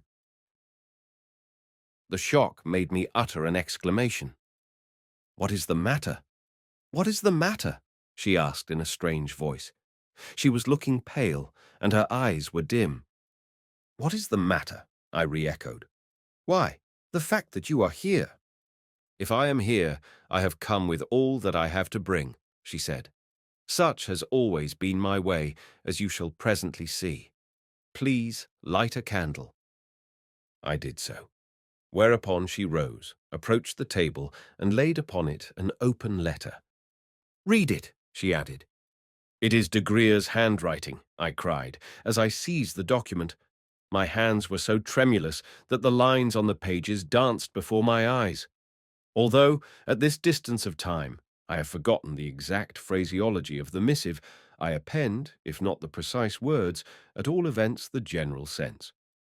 "Mademoiselle," the document ran, "certain untoward circumstances compel me to depart in haste. Of course, you have of yourself remarked that hitherto I have always refrained from having any final explanation with you, for the reason that I could not well state the whole circumstances. And now to my difficulties the advent of the aged grandmother, coupled with her subsequent proceedings, has put the final touch. Also, the involved state of my affairs forbids me to write with any finality concerning those hopes of ultimate bliss upon which, for a long while past, I have permitted myself to feed. I regret the past, but at the same time hope that in my conduct, You have never been able to detect anything that was unworthy of a gentleman and a man of honor. Having lost, however, almost the whole of my money in debts incurred by your stepfather, I find myself driven to the necessity of saving the remainder. Wherefore, I have instructed certain friends of mine in St. Petersburg to arrange for the sale of all the property which has been mortgaged to myself. At the same time, knowing that, in addition, your frivolous stepfather has squandered money which is exclusively yours, I have decided to absolve him from a certain moiety of the mortgages on his property, in order that you may be in a position to recover of him what you have lost by suing him in legal fashion. I trust, therefore, that as matters now stand, this action of mine may bring you some advantage. I trust also that this same action leaves me in the position of having fulfilled every obligation which is incumbent upon a man of honor and refinement. Rest assured that your memory will forever remain graven in my heart. All this is clear enough, I commented. Surely you did not expect aught else from him. Somehow I was feeling annoyed. I expected nothing at all from him, she replied, quietly enough, to all outward seeming, yet with a note of irritation in her tone. Long ago I made up my mind on the subject, for I could read his thoughts and knew what he was thinking. He thought that possibly I should sue him, that one day I might become a nuisance. Here Polina halted for a moment and stood biting her lips. So of set purpose I redoubled my contemptuous treatment of him and waited to see what he would do. If a telegram to say that we had become legatees had arrived from St. Petersburg, I should have flung at him a quittance for my foolish stepfather's debts and then dismissed him. For a long time I have hated him. Even in earlier days he was not a man, and now, oh, how gladly I could throw those 50,000 roubles in his face and spit in it, and then rub the spittle in. But the document returning the 50,000 rouble mortgage, has the general got it? If so, possess yourself of it and send it to de Grier's. No, no, the general has not got it. Just as I expected. Well, what is the general going to do? Then an idea suddenly occurred to me. What about the grandmother? I asked. Polina looked at me with impatience and bewilderment. What makes you speak of her? Was her irritable inquiry. I cannot go and live with her. Nor, she added hotly, will I go down upon my knees to anyone. Why should you? I cried. Yet to think that you should have loved de Grier's, the villain, the villain. But I will kill him in a duel. Where is he now? In Frankfurt, where he will be staying for the next 3 days. Well, bid me do so, and I will go to him by the first train tomorrow, I exclaimed with enthusiasm. She smiled. If you were to do that, she said, he would merely tell you to be so good as first to return him the 50,000 francs. What, then, would be the use of having a quarrel with him? You talk sheer nonsense. I ground my teeth. The question, I went on, is how to raise the 50,000 francs. We cannot expect to find them lying about on the floor. Listen, what of Mr. Astley? Even as I spoke, a new and strange idea formed itself in my brain. Her eyes flashed fire. What? You yourself wish me to leave you for him, she cried with a scornful look and a proud smile. Never before had she addressed me thus. Then her head must have turned dizzy with emotion, for suddenly she seated herself upon the sofa as though she were powerless any longer to stand. A flash of lightning seemed to strike me as I stood there. I could scarcely believe my eyes or my ears. She did love me then. It was to me, and not to Mr. Astley, that she had turned. Although she, an unprotected girl, had come to me in my room, in an hotel room, and had probably compromised herself thereby, I had not understood. Then a second mad idea flashed into my brain. Polina, I said, give me but an hour. Wait here just 1 hour until I return. Yes, you must do so. Do you not see what I mean? Just stay here for that time. And I rushed from the room without so much as answering her look of inquiry. She called something after me, but I did not return. Sometimes it happens that the most insane thought, the most impossible conception, will become so fixed in one's head that at length one believes the thought or the conception to be reality. Moreover, if with the thought or the conception there is combined a strong, a passionate desire, one will come to look upon the said thought or conception as something fated, inevitable, and foreordained, something bound to happen. Whether by this there is connoted something in the nature of a combination of presentiments, or a great effort of will, or a self-annulment of one's true expectations, and so on, I do not know. But at all events that night saw happen to me, a night which I shall never forget, something in the nature of the miraculous. Although the occurrence can easily be explained by arithmetic, I still believe it to have been a miracle. Yet why did this conviction take such a hold upon me at the time, and remain with me ever since? Previously I had thought of the idea, not as an occurrence which was ever likely to come about, but as something which never could come about. The time was 11:15 when I entered the casino in such a state of hope, though, at the same time, of agitation, as I had never before experienced. In the gaming rooms there was still a large number of people, but not half as many as had been present in the morning. At 11 o'clock there usually remained behind only the real, the desperate gamblers, persons for whom, at spas, there existed nothing beyond roulette, and who went thither for that alone. These gamesters took little note of what was going on around them, and were interested in none of the appurtenances of the season, but played from morning till night, and would have been ready to play through the night until dawn had that been possible. As it was, they used to disperse unwillingly when, at midnight, roulette came to an end. Likewise, as soon as ever roulette was drawing to a close, and the head croupier had called les trois derniers coups, most of them were ready to stake on the last 3 rounds all that they had in their pockets, and, for the most part, lost it.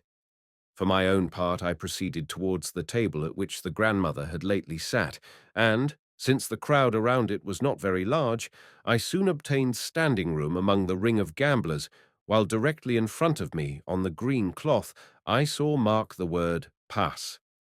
Passe was a row of numbers from 19 to 36 inclusive, while a row of numbers from 1 to 18 inclusive was known as manque.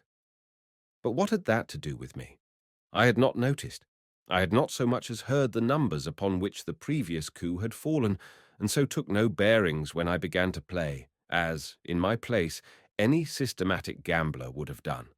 No, I merely extended my stock of 20 10-gulden pieces and threw them down upon the space passé, which happened to be confronting me. 22! Called the croupier. I had won.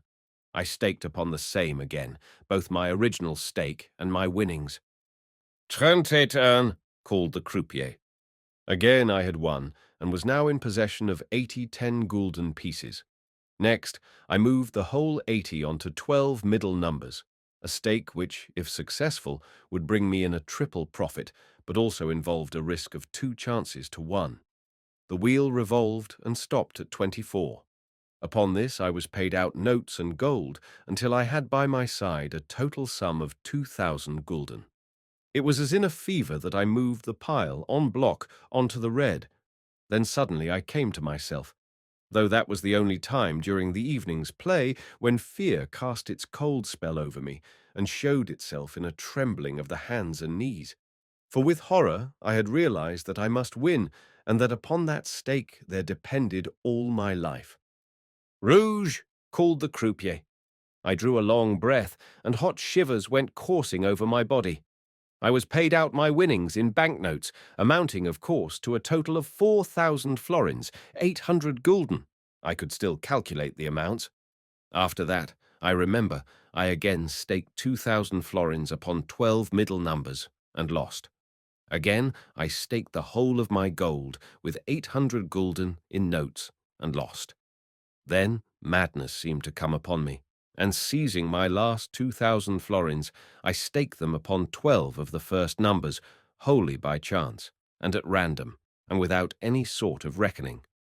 Upon my doing so, there followed a moment of suspense only comparable to that which Madame Blanchard must have experienced when, in Paris, she was descending earthwards from a balloon. Cut! Called the croupier. Once more, with the addition of my original stake, I was in possession of 6,000 florins. Once more, I looked around me like a conqueror. Once more, I feared nothing as I threw down 4,000 of these florins upon the black. The croupiers glanced around them and exchanged a few words. The bystanders murmured expectantly. The black turned up. After that, I do not exactly remember either my calculations or the order of my stakings. I only remember that, as in a dream, I won in one round 16,000 florins, that in the 3 following rounds I lost 12,000, that I moved the remainder, 4,000, onto pass. Though quite unconscious of what I was doing, I was merely waiting, as it were, mechanically, and without reflection, for something, and won, and that finally 4 times in succession I lost. Yes, I can remember raking in money by thousands, but most frequently on the 12 middle numbers, to which I constantly adhered, and which kept appearing in a sort of regular order, first 3 or 4 times running, and then, after an interval of a couple of rounds, in another break of 3 or 4 appearances.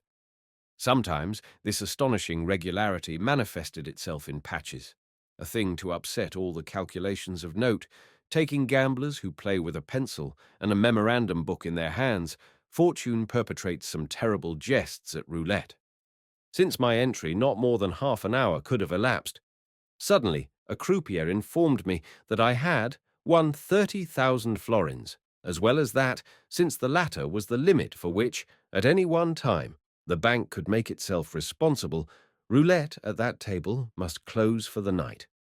Accordingly, I caught up my pile of gold, stuffed it into my pocket, and grasping my sheaf of banknotes, moved to the table in an adjoining salon, where a second game of roulette was in progress.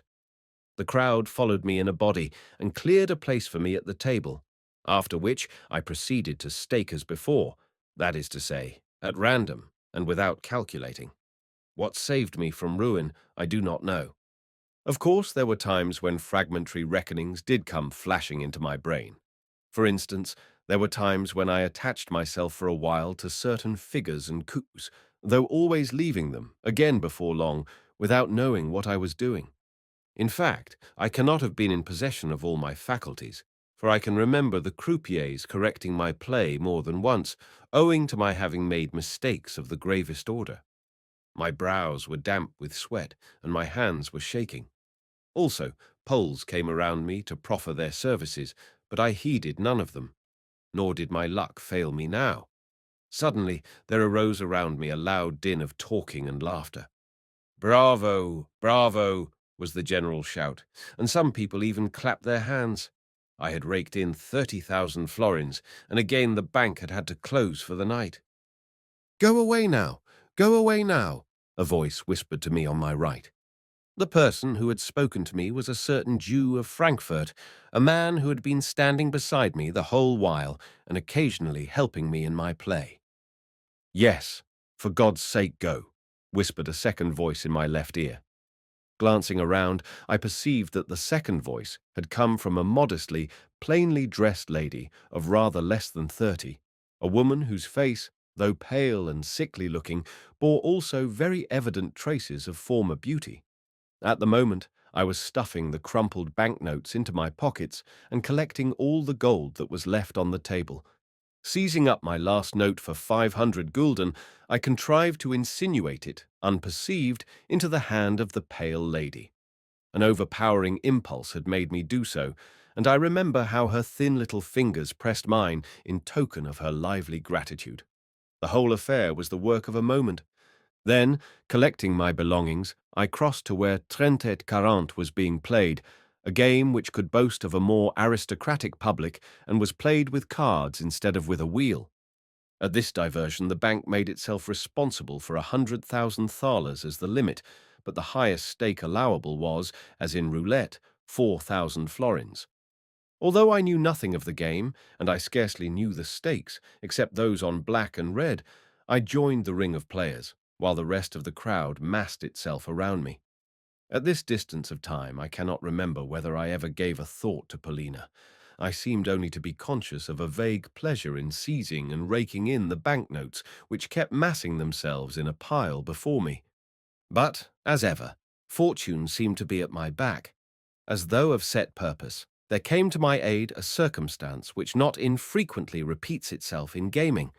The circumstance is that not infrequently luck attaches itself to, say, the red, and does not leave it for a space of, say, 10 or even 15 rounds in succession.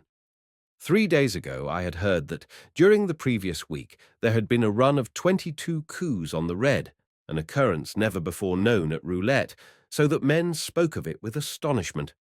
Naturally enough, many deserted the red after a dozen rounds, and practically no one could now be found to stake upon it. Yet upon the black also, the antithesis of the red, no experienced gambler would stake anything, for the reason that every practiced player knows the meaning of capricious fortune.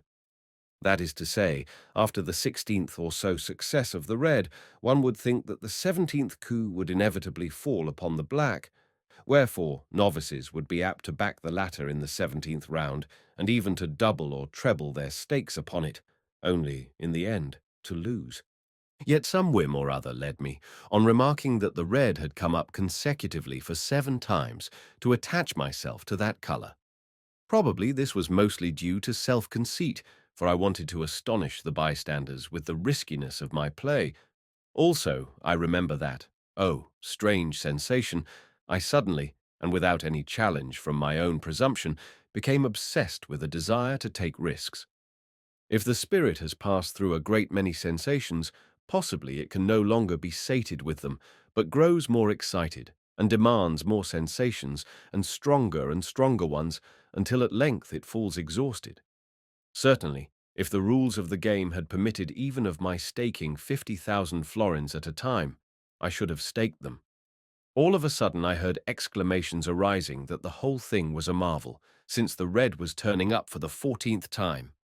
"Monsieur a gagné 100,000 florins," a voice exclaimed beside me. I awoke to my senses. What? I had won 100,000 florins? If so, what more did I need to win? I grasped the banknotes, stuffed them into my pockets, raked in the gold without counting it, and started to leave the casino. As I passed through the salons, people smiled to see my bulging pockets and unsteady gait, for the weight which I was carrying must have amounted to half a pood. Several hands I saw stretched out in my direction, and as I passed, I filled them with all the money that I could grasp in my own. At length, 2 Jews stopped me near the exit. "You are a bold young fellow," one said, "but mind you depart early tomorrow, as early as you can, for if you do not, you will lose everything that you have won." But I did not heed them. The avenue was so dark that it was barely possible to distinguish one's hand before one's face, while the distance to the hotel was half a verst or so, but I feared neither pickpockets nor highwaymen. Indeed, never since my boyhood have I done that. Also, I cannot remember what I thought about on the way. I only felt a sort of fearful pleasure, the pleasure of success, of conquest, of power. How can I best express it? Likewise, before me there flitted the image of Paulina, and I kept remembering and reminding myself that it was to her I was going, that it was in her presence I should soon be standing, that it was she to whom I should soon be able to relate and show everything. Scarcely once did I recall what she had lately said to me, or the reason why I had left her, or all those varied sensations which I had been experiencing a bare hour and a half ago. No, those sensations seemed to be things of the past, to be things which had righted themselves and grown old, to be things concerning which we needed to trouble ourselves no longer, since, for us, life was about to begin anew. Yet I had just reached the end of the avenue when there did come upon me a fear of being robbed or murdered. With each step the fear increased, until in my terror I almost started to run. Suddenly, as I issued from the avenue, there burst upon me the lights of the hotel, sparkling with a myriad lamps. Yes, thanks be to God, I had reached home. Running up to my room, I flung open the door of it. Paulina was still on the sofa, with a lighted candle in front of her, and her hands clasped. As I entered, she stared at me in astonishment, for at the moment I must have presented a strange spectacle. All I did, however, was to halt before her and fling upon the table my burden of wealth. I remember, too, how, without moving from her place or changing her attitude, she gazed into my face. "I have won 200,000 francs, cried I, as I pulled out my last sheaf of banknotes. The pile of paper currency occupied the whole table. I could not withdraw my eyes from it. Consequently, for a moment or two, Polina escaped my mind. Then I set myself to arrange the pile in order and to sort the notes and to mass the gold in a separate heap. That done, I left everything where it lay and proceeded to pace the room with rapid strides as I lost myself in thought. Then I darted to the table once more and began to recount the money, until all of a sudden, as though I had remembered something, I rushed to the door and closed and double-locked it. Finally, I came to a meditative halt before my little trunk. "Shall I put the money there until tomorrow?" I asked, turning sharply round to Polina as the recollection of her returned to me. She was still in her old place, still making not a sound, yet her eyes had followed every one of my movements. Somehow, in her face, there was a strange expression, an expression which I did not like. I think that I shall not be wrong if I say that it indicated sheer hatred. Impulsively, I approached her. "Polina," I said, "here are 25,000 florins, 50,000 francs or more. Take them, and tomorrow throw them in de Griers's face." She returned no answer. "Or, if you should prefer," I continued, "let me take them to him myself tomorrow. Yes, early tomorrow morning. Shall I?" Then all at once she burst out laughing and laughed for a long while. With astonishment and a feeling of offence, I gazed at her. Her laughter was too like the derisive merriment which she had so often indulged in of late, merriment which had broken forth always at the time of my most passionate explanations. At length she ceased and frowned at me from under her eyebrows. "I am not going to take your money," she said contemptuously. "Why not?" I cried. "Why not, Polina?" "Because I am not in the habit of receiving money for nothing. But I am offering it to you as a friend. In the same way I would offer you my very life." Upon this she threw me a long, questioning glance, as though she were seeking to probe me to the depths. "You are giving too much for me," she remarked with a smile. "The beloved of de Griers is not worth 50,000 francs." "Oh, Polina, how can you speak so?" I exclaimed reproachfully. "Am I de Griers?" "You?" she cried, with her eyes suddenly flashing. "Why, I hate you. Yes, yes, I hate you. I love you no more than I do de Griers." Then she buried her face in her hands and relapsed into hysterics. I darted to her side. Somehow I had an intuition of something having happened to her which had nothing to do with myself. She was like a person temporarily insane. "Buy me, would you? Would you? Would you buy me for 50,000 francs as de Griers did?" she gasped between her convulsive sobs. I clasped her in my arms, kissed her hands and feet, and fell upon my knees before her. Presently the hysterical fit passed away, and laying her hands upon my shoulders, she gazed for a while into my face, as though trying to read it. Something I said to her, but it was clear that she did not hear it. Her face looked so dark and despondent that I began to fear for her reason. At length she drew me towards herself, a trustful smile playing over her features, and then, as suddenly, she pushed me away again as she eyed me dimly. Finally, she threw herself upon me in an embrace. "You love me?" she said. "Do you? You who were willing even to quarrel with the Baron at my bidding." Then she laughed, laughed as though something dear but laughable had recurred to her memory. Yes, she laughed and wept at the same time. What was I to do? I was like a man in a fever.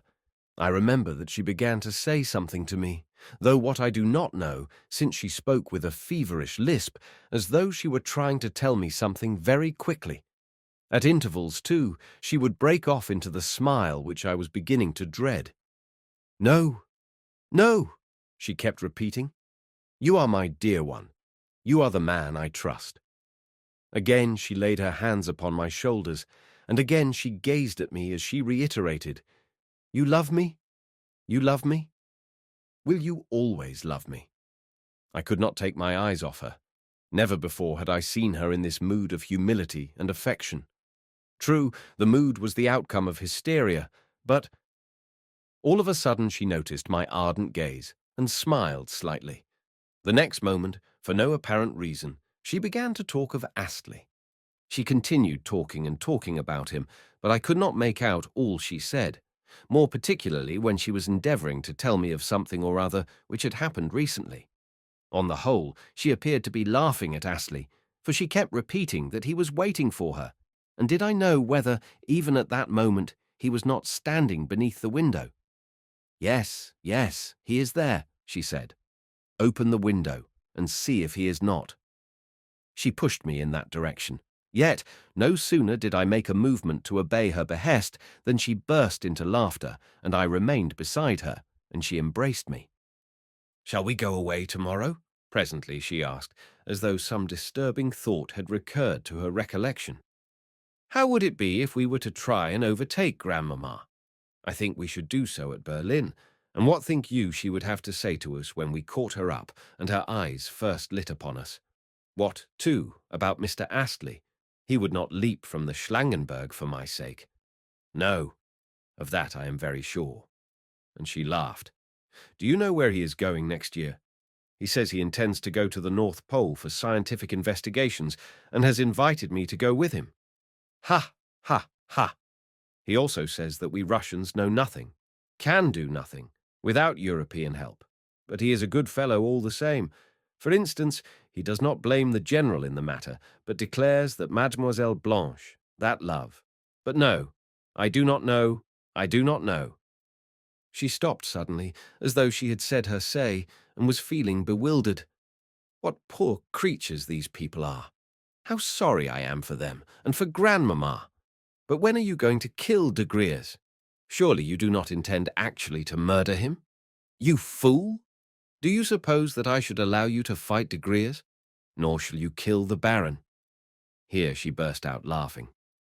"How absurd you looked when you were talking to the Burmergelms. I was watching you all the time, watching you from where I was sitting, and how unwilling you were to go when I sent you. Oh, how I laughed and laughed." Then she kissed and embraced me again.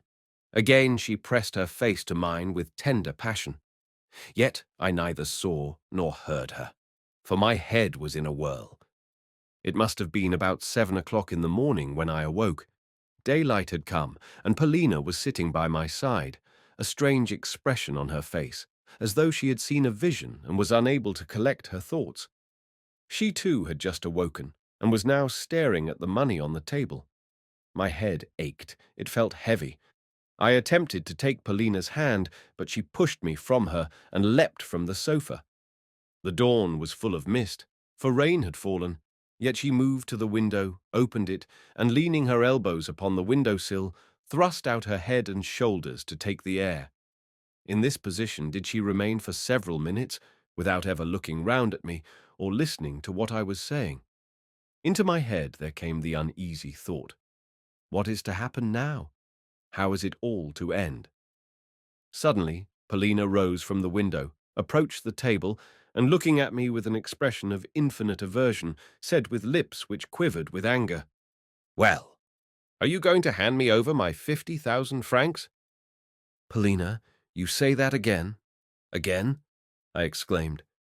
"You have changed your mind, then. Ha, ha, ha. You are sorry you ever promised them." On the table where, the previous night, I had counted the money, there still was lying the packet of 25,000 florins. I handed it to her. "The francs are mine, then, are they?" "They are mine," she inquired viciously, as she balanced the money in her hands. "Yes, they have always been yours," I said. "Then take your 50,000 francs," and she hurled them full in my face. The packet burst as she did so, and the floor became strewed with banknotes. The instant that the deed was done, she rushed from the room. At that moment she cannot have been in her right mind, yet what was the cause of her temporary aberration, I cannot say. For a month past she had been unwell. Yet what had brought about this present condition of mind, above all things, this outburst? Had it come of wounded pride? Had it come of despair over her decision to come to me? Had it come of the fact that, presuming too much on my good fortune, I had seemed to be intending to desert her, even as de Griers had done, when once I had given her the 50,000 francs? But, on my honour, I had never cherished any such intention. What was at fault, I think, was her own pride, which kept urging her not to trust me, but rather to insult me, even though she had not realized the fact.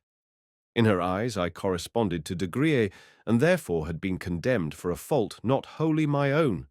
Her mood of late had been a sort of delirium, a sort of light-headedness, that I knew full well, yet never had I sufficiently taken it into consideration. Perhaps she would not pardon me now. Ah, but this was the present. What about the future? Her delirium and sickness were not likely to make her forget what she had done in bringing me de Griers' letter. No, she must have known what she was doing when she brought it. Somehow I contrived to stuff the pile of notes and gold under the bed, to cover them over, and then to leave the room some 10 minutes after Paulina.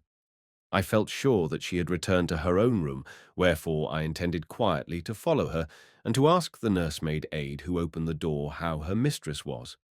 Judge, therefore, of my surprise when, meeting the domestic on the stairs, she informed me that Paulina had not yet returned, and that she, the domestic, was at that moment on her way to my room in quest of her. "Mademoiselle left me but 10 minutes ago," I said. "What can have become of her?"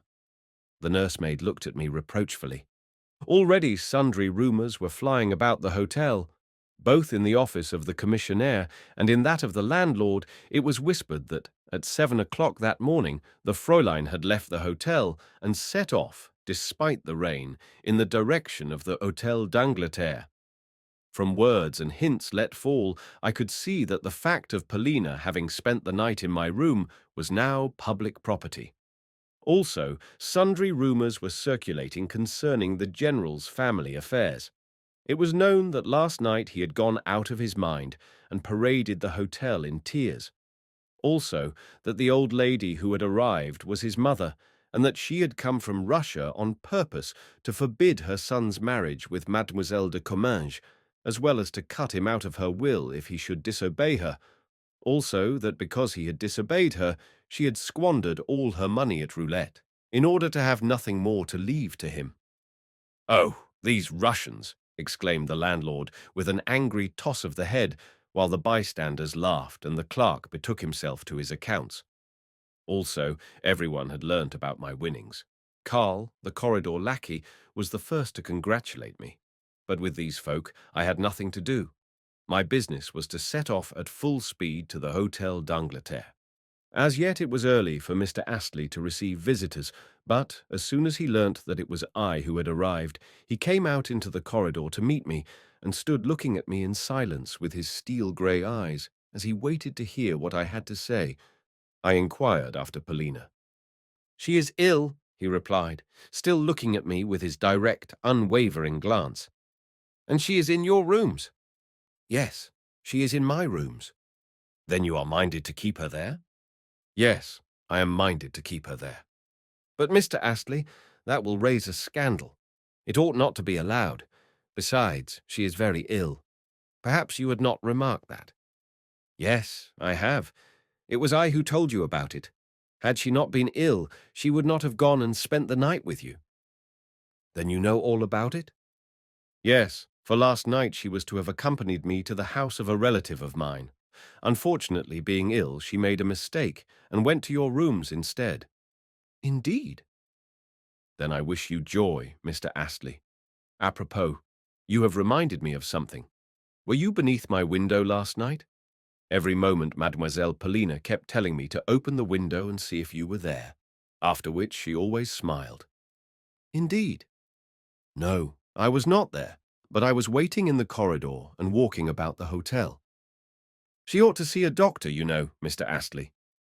"Yes, she ought. I have sent for one, and if she dies, I shall hold you responsible." This surprised me. "Pardon me," I replied, "but what do you mean?" "Never mind. Tell me if it is true that last night you won 200,000 thalers."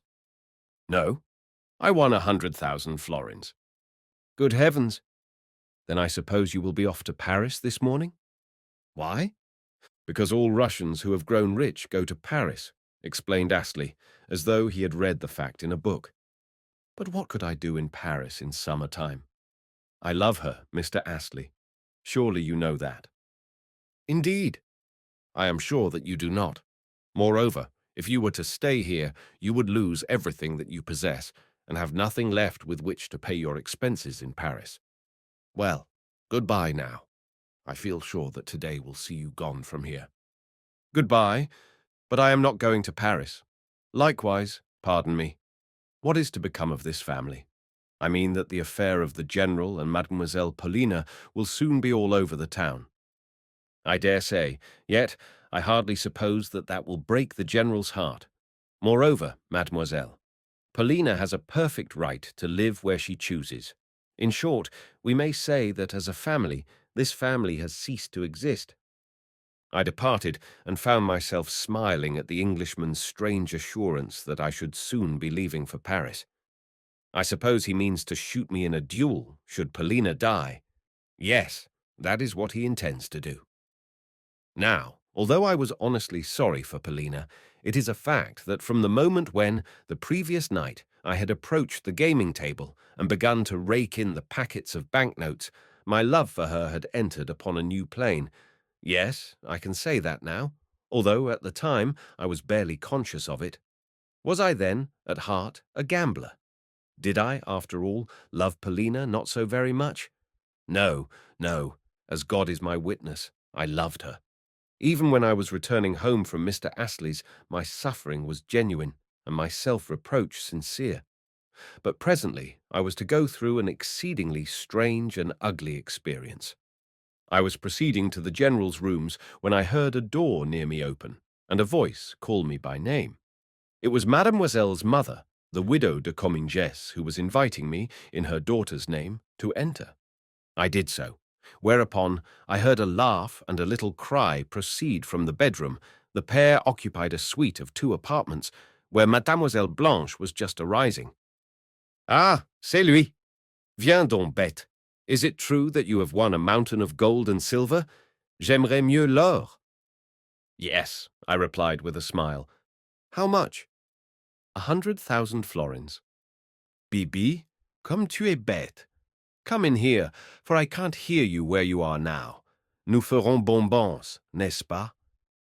Entering her room, I found her lolling under a pink satin coverlet and revealing a pair of swarthy, wonderfully healthy shoulders, shoulders such as one sees in dreams, shoulders covered over with a white cambric nightgown, which, trimmed with lace, stood out in striking relief against the darkness of her skin.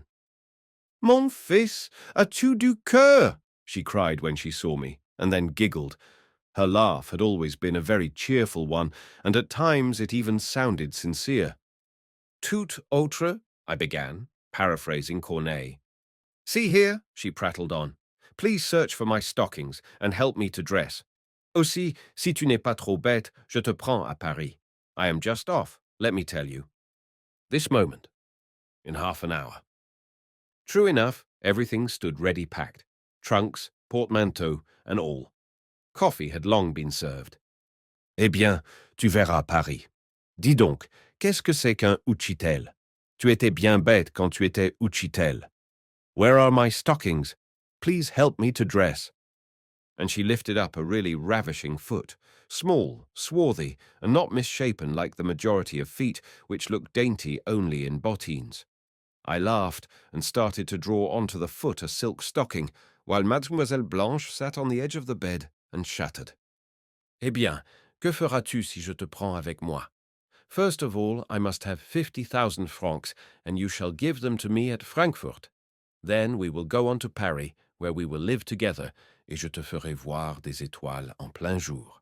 Yes, you shall see such women as your eyes have never lit upon. Stop a moment. If I were to give you those 50,000 francs, what should I have left for myself? Another 100,000 francs, please to remember. Besides, I could live with you in your rooms for a month, or even for 2, or even for longer. But it would not take us more than 2 months to get through 50,000 francs, for look you, je suis bonne enfant, et tu verras des étoiles, you may be sure. What? You mean to say that we should spend the whole in 2 months? Certainly. Does that surprise you very much? Ah, vil esclave. Why, 1 month of that life would be better than all your previous existence. Un mois, et après, le déluge. Mais tu ne peux comprendre. Va. Away. Away. You are not worth it. Ah, que fais-tu? For while drawing on the other stocking, I had felt constrained to kiss her. Immediately she shrunk back, kicked me in the face with her toes, and turned me neck and crop out of the room. Eh bien, mon Uchitel, she called after me. Je t'attends, si tu veux. I start in a quarter of an hour's time. I returned to my own room with my head in a whirl. It was not my fault that Polina had thrown a packet in my face and preferred Mr. Astley to myself. A few banknotes were still fluttering about the floor, and I picked them up. At that moment the door opened, and the landlord appeared, a person who, until now, had never bestowed upon me so much as a glance. He had come to know if I would prefer to move to a lower floor, to a suite which had just been tenanted by Count V. For a moment I reflected. "No," I shouted. "My account, please, for in 10 minutes I shall be gone." "To Paris, to Paris," I added to myself. "Every man of birth must make her acquaintance." Within a quarter of an hour, all three of us were seated in a family compartment, Mademoiselle Blanche, the widow de Comminges, and myself. Mademoiselle kept laughing hysterically as she looked at me, and Madame re-echoed her, but I did not feel so cheerful. My life had broken in two, and yesterday had infected me with a habit of staking my all upon a card. Although it might be that I had failed to win my stake, that I had lost my senses, that I desired nothing better, I felt that the scene was to be changed only for a time. Within a month from now, I kept thinking to myself, I shall be back again in Roulettenberg, and then I mean to have it out with you, Mr. Astley. Yes, as now I look back at things, I remember that I felt greatly depressed, despite the absurd gigglings of the egregious Blanche. "What is the matter with you? How dull you are!" she cried at length as she interrupted her laughter to take me seriously to task. "Come, come, we are going to spend your 200,000 francs for you, et tu seras heureux comme un petit roi. I myself will tie your tie for you and introduce you to Hortense, and when we have spent your money, you shall return here and break the bank again. What did those two Jews tell you? That the thing most needed is daring, and that you possess it. Consequently, this is not the first time that you will be hurrying to Paris with money in your pocket. Quant à moi, je veux 50,000 francs de rente, et alors?" "But what about the general?" I interrupted. "The general? You know well enough that at about this hour every day he goes to buy me a bouquet. On this occasion, I took care to tell him that he must hunt for the choicest of flowers, and when he returns home, the poor fellow will find the bird flown. Possibly he may take wing in pursuit. Ha, ha, ha! And if so, I shall not be sorry, for he could be useful to me in Paris, and Mr. Astley will pay his debts here." Badinade. In this manner did I depart for the gay city. Of Paris, what am I to say? The whole proceeding was a delirium, a madness. I spent a little over 3 weeks there, and during that time saw my 100,000 francs come to an end. I speak only of the 100,000 francs, for the other 100,000 I gave to Mademoiselle Blanche in pure cash. That is to say, I handed her 50,000 francs at Frankfurt, and, 3 days later, in Paris, advanced her another 50,000 on note of hand.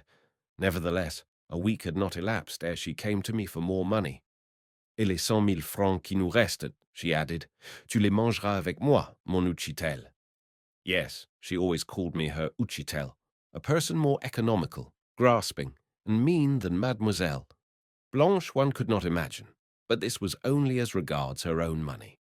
My 100,000 francs, as she explained to me later, she needed to set up her establishment in Paris, so that once and for all I may be on a decent footing and proof against any stones which may be thrown at me, at all events for a long time to come.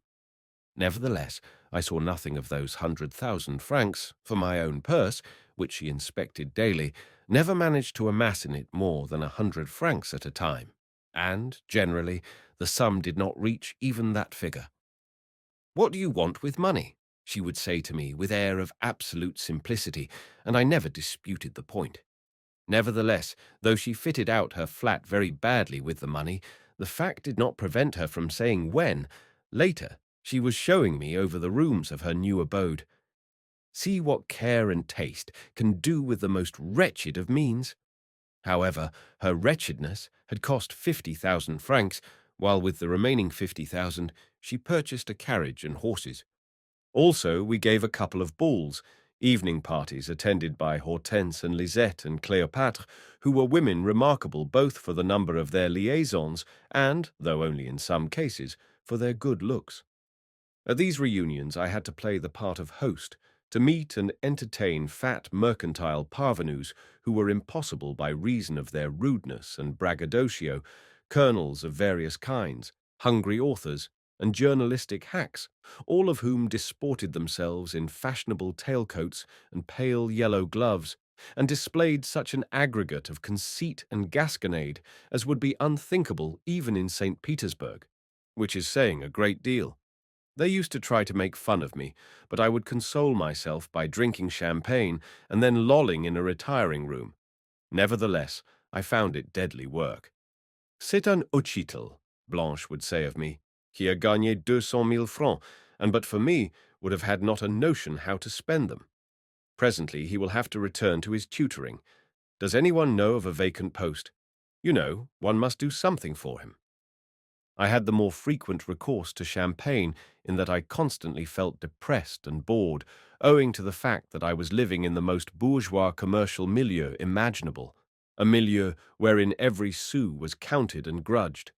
Indeed, 2 weeks had not elapsed before I perceived that Blanche had no real affection for me, even though she dressed me in elegant clothes and herself tied my tie each day. In short, she utterly despised me. But that caused me no concern. Blasé and inert, I spent my evenings generally at the Château des Fleurs, where I would get fuddled and then dance the cancan, which, in that establishment, was a very indecent performance, with éclat. At length, the time came when Blanche had drained my purse dry. She had conceived an idea that, during the term of our residence together, it would be well if I were always to walk behind her with a paper and pencil in order to jot down exactly what she spent, what she had saved, what she was paying out, and what she was laying by. Well, of course, I could not fail to be aware that this would entail a battle over every 10 francs, so, although for every possible objection that I might make she had prepared a suitable answer, she soon saw that I made no objections, and therefore had to start disputes herself. That is to say, she would burst out into tirades, which were met only with silence as I lolled on a sofa and stared fixedly at the ceiling. This greatly surprised her. At first she imagined that it was due merely to the fact that I was a fool, un uchitel, wherefore she would break off her harangue in the belief that, being too stupid to understand, I was a hopeless case. Then she would leave the room, but return 10 minutes later to resume the contest. This continued throughout her squandering of my money, a squandering altogether out of proportion to our means. An example is the way in which she changed her first pair of horses for a pair which cost 16,000 francs. "Bibi," she said on the latter occasion as she approached me, "surely you are not angry?" "No, oh, I am merely tired," was my reply as I pushed her from me. This seemed to her so curious that straightway she seated herself by my side. "You see," she went on, "I decided to spend so much upon these horses only because I can easily sell them again. They would go at any time for 20,000 francs. Yes, yes, they are splendid horses, and you have got a splendid turnout. I am quite content. Let me hear no more of the matter." "Then you are not angry?" "Number. Why should I be? You are wise to provide yourself with what you need, for it will all come in handy in the future. Yes, I quite see the necessity of your establishing yourself on a good basis, for without it you will never earn your million. My 100,000 francs I look upon merely as a beginning, as a mere drop in the bucket." Blanche, who had by no means expected such declarations from me, but rather an uproar and protests, was rather taken aback. "Well, well, what a man you are!" she exclaimed. Mais tu as l'esprit pour comprendre. Sais-tu, mon garçon, although you are a tutor, you ought to have been born a prince. Are you not sorry that your money should be going so quickly? Number. The quicker it goes, the better. Mais, sais-tu, mais dis donc, are you really rich? Mais sais-tu, you have too much contempt for money. Qu'est-ce que tu feras après? Dis donc.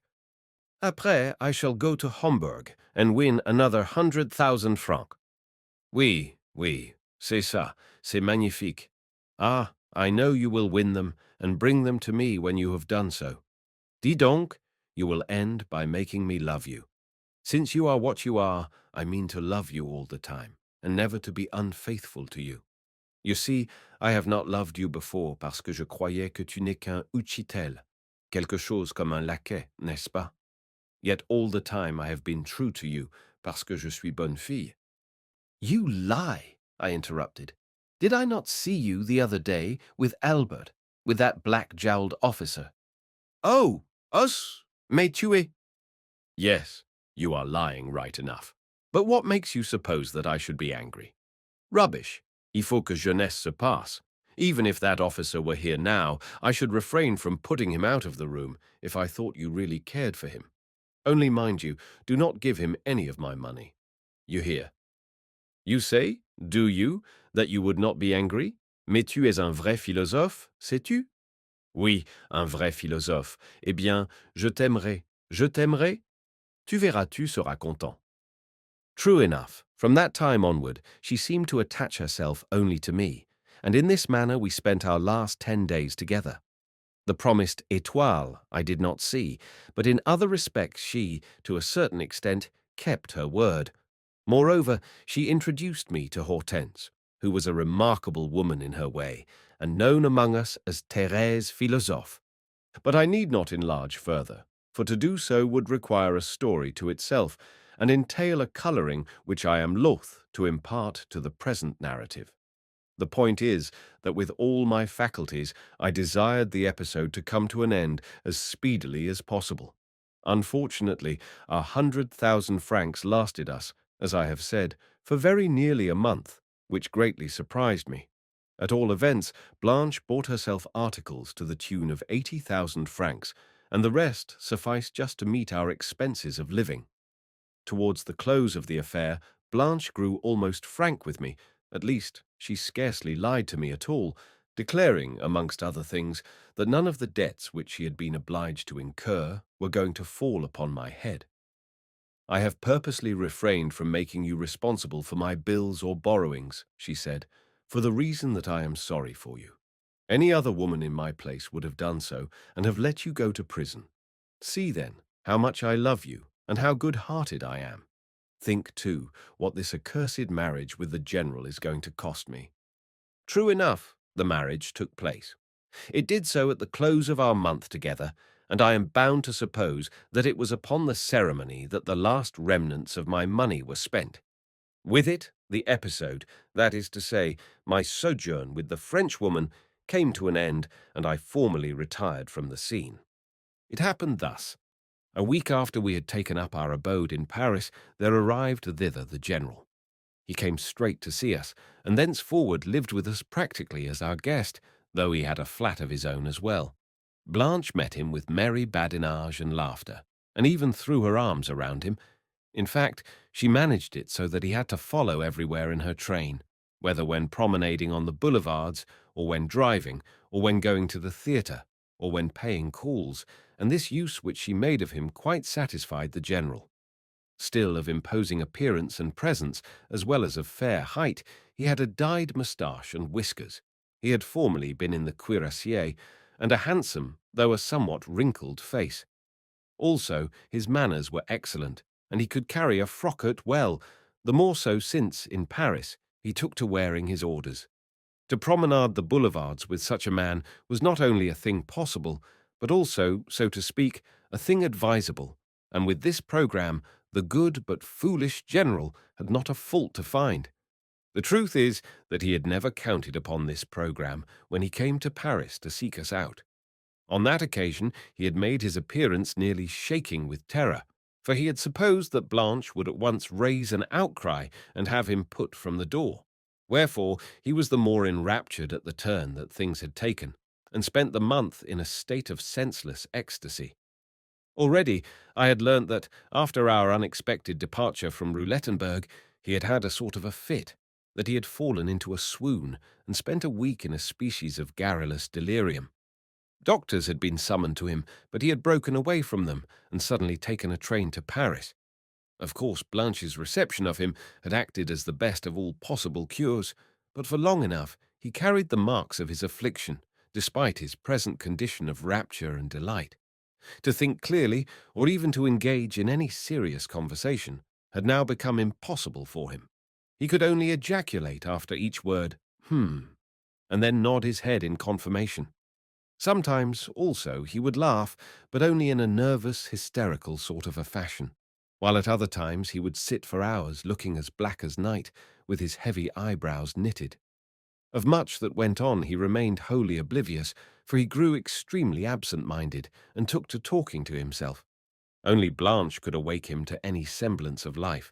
His fits of depression and moodiness in corners always meant either that he had not seen her for some while, or that she had gone out without taking him with her, or that she had omitted to caress him before departing. When in this condition, he would refuse to say what he wanted, nor had he the least idea that he was thus sulking and moping. Next, after remaining in this condition for an hour or two, this I remarked on 2 occasions when Blanche had gone out for the day, probably to see Alba, he would begin to look about him, and to grow uneasy, and to hurry about with an air as though he had suddenly remembered something and must try and find it. After which, not perceiving the object of his search, nor succeeding in recalling what that object had been, he would as suddenly relapse into oblivion and continue so until the reappearance of Blanche, merry, wanton, half-dressed, and laughing her strident laugh as she approached to pet him and even to kiss him, though the latter reward he seldom received. Once he was so overjoyed at her doing so that he burst into tears. Even I myself was surprised. From the first moment of his arrival in Paris, Blanche set herself to plead with me on his behalf, and at such times she even rose to heights of eloquence, saying that it was for me she had abandoned him, though she had almost become his betrothed and promised to become so, that it was for her sake he had deserted his family, that, having been in his service, I ought to remember the fact, and to feel ashamed. To all this I would say nothing, however much she chattered on, until at length I would burst out laughing, and the incident would come to an end. At first, as I have said, she had thought me a fool, but since she had come to deem me a man of sense and sensibility. In short, I had the happiness of calling her better nature into play, for though, at first, I had not deemed her so, she was, in reality, a kind-hearted woman after her own fashion. "You are good and clever," she said to me towards the finish, "and my one regret is that you are also so wrong-headed. You will be a rich man." Un vrai Russe, un Kalmuk, she usually called me. Several times she sent me to give the general an airing in the streets, even as she might have done with a lackey and her spaniel, but I preferred to take him to the theatre, to the bal mobile, and to restaurants. For this purpose she usually allowed me some money, though the general had a little of his own and enjoyed taking out his purse before strangers. Once I had to use actual force to prevent him from buying a phaeton at a price of 700 francs after a vehicle had caught his fancy in the Palais Royal as seeming to be a desirable present for Blanche. What could she have done with a 700-franc phaeton, and the general possessed in the world but 1,000 francs? The origin even of those francs I could never determine, but imagined them to have emanated from Mr. Astley, the more so since the latter had paid the family's hotel bill. As for what view the general took of myself, I think that he never divined the footing on which I stood with Blanche. True, he had heard, in a dim sort of way, that I had won a good deal of money, but more probably he supposed me to be acting as secretary, or even as a kind of servant, to his inamorata. At all events, he continued to address me, in his old haughty style, as my superior. At times, he even took it upon himself to scold me. One morning in particular, he started to sneer at me over our matutinal coffee. Though not a man prone to take offence, he suddenly, and for some reason of which to this day I am ignorant, fell out with me. Of course, even he himself did not know the reason. To put things shortly, he began a speech which had neither beginning nor ending, and cried out, a bâton rompus, that I was a boy whom he would soon put to rights, and so forth, and so forth. Yet no one could understand what he was saying, and at length Blanche exploded in a burst of laughter. Finally, something appeased him, and he was taken out for his walk. More than once, however, I noticed that his depression was growing upon him, that he seemed to be feeling the want of somebody or something, that despite Blanche's presence, he was missing some person in particular. Twice, on these occasions, did he plunge into a conversation with me, though he could not make himself intelligible, and only went on rambling about the service, his late wife, his home, and his property. Every now and then, also, some particular word would please him, whereupon he would repeat it 100 times in the day, even though the word happened to express neither his thoughts nor his feelings. Again, I would try to get him to talk about his children, but always he cut me short in his old snappish way and passed to another subject. Yes, yes, my children, was all that I could extract from him. Yes, you are right in what you have said about them. Only once did he disclose his real feelings. That was when we were taking him to the theatre, and suddenly he exclaimed, "My unfortunate children! Yes, sir, they are unfortunate children."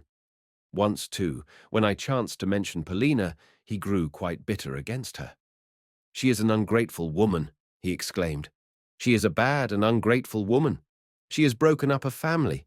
If there were laws here, I would have her impaled. Yes, I would." As for de Griers, the general would not have his name mentioned. "He has ruined me," he would say. "He has robbed me and cut my throat. For 2 years he was a perfect nightmare to me. For months at a time he never left me in my dreams. Do not speak of him again." It was now clear to me that Blanche and he were on the point of coming to terms, yet, true to my usual custom, I said nothing. At length, Blanche took the initiative in explaining matters. She did so a week before we parted. "Il a de la chance," she prattled, "for the grandmother is now really ill, and therefore bound to die. Mr. Astley has just sent a telegram to say so, and you will agree with me that the general is likely to be her heir. Even if he should not be so, he will not come amiss, since in the first place he has his pension, and in the second place he will be content to live in a back room, whereas I shall be Madame General and get into a good circle of society," she was always thinking of this, "and become a Russian chatelaine. Yes, I shall have a mansion of my own, and peasants, and 1 million of money at my back."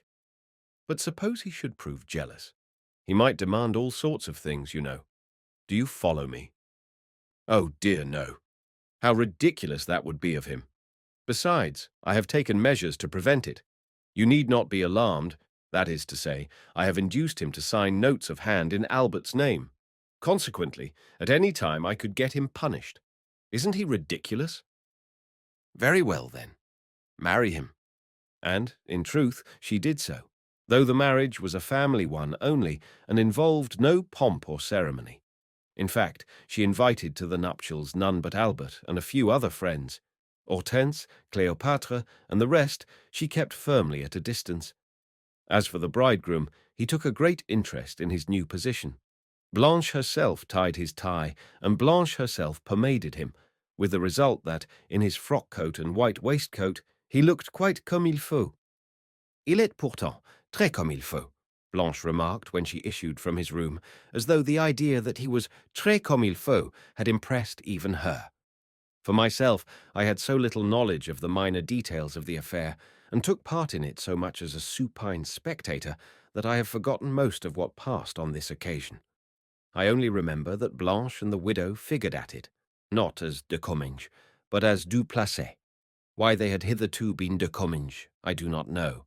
I only know that this entirely satisfied the general, that he liked the name du Placet even better than he had liked the name de Comminges. On the morning of the wedding, he paced the salon in his gala attire and kept repeating to himself with an air of great gravity and importance, "Mademoiselle Blanche du Placet, Mademoiselle Blanche Duplessis. He beamed with satisfaction as he did so. Both in the church and at the wedding breakfast, he remained not only pleased and contented, but even proud. She too underwent a change, for now she assumed an air of added dignity. "I must behave altogether differently," she confided to me with a serious air. "Yet, mark you, there is a tiresome circumstance, of which I had never before thought, which is how best to pronounce my new family name. Zagoziansky, Madame la Générale de Sargo, Madame la Générale de 14 Consonants. Oh, these infernal Russian names! The last of them would be the best to use, don't you think?" At length the time had come for us to part, and Blanche, the egregious Blanche, shed real tears as she took her leave of me. "Tu étais bon enfant," she said with a sob. "Je te croyais bête, et tu en avais l'air, but it suited you." Then, having given me a final handshake, she exclaimed, "Attends." Whereafter, running into her boudoir, she brought me thence 2,000-franc notes. I could scarcely believe my eyes. "They may come in handy for you," she explained, "for though you are a very learned tutor, you are a very stupid man. More than 2,000 francs, however, I am not going to give you, for the reason that, if I did so, you would gamble them all away. Now goodbye. Nous serons toujours bons amis, and if you win again, do not fail to come to me, et tu seras heureux." I myself had still 500 francs left, as well as a watch worth 1,000 francs, a few diamond studs, and so on. Consequently, I could subsist for quite a length of time without particularly bestirring myself.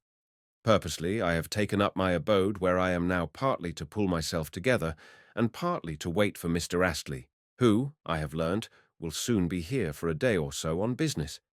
Yes, I know that. And then I shall go to Homburg. But to Roulettenberg I shall not go until next year, for they say it is bad to try one's luck twice in succession at a table. Moreover, Homburg is where the best play is carried on. Padineravd. It is a year and 8 months since I last looked at these notes of mine. I do so now only because, being overwhelmed with depression, I wish to distract my mind by reading them through at random.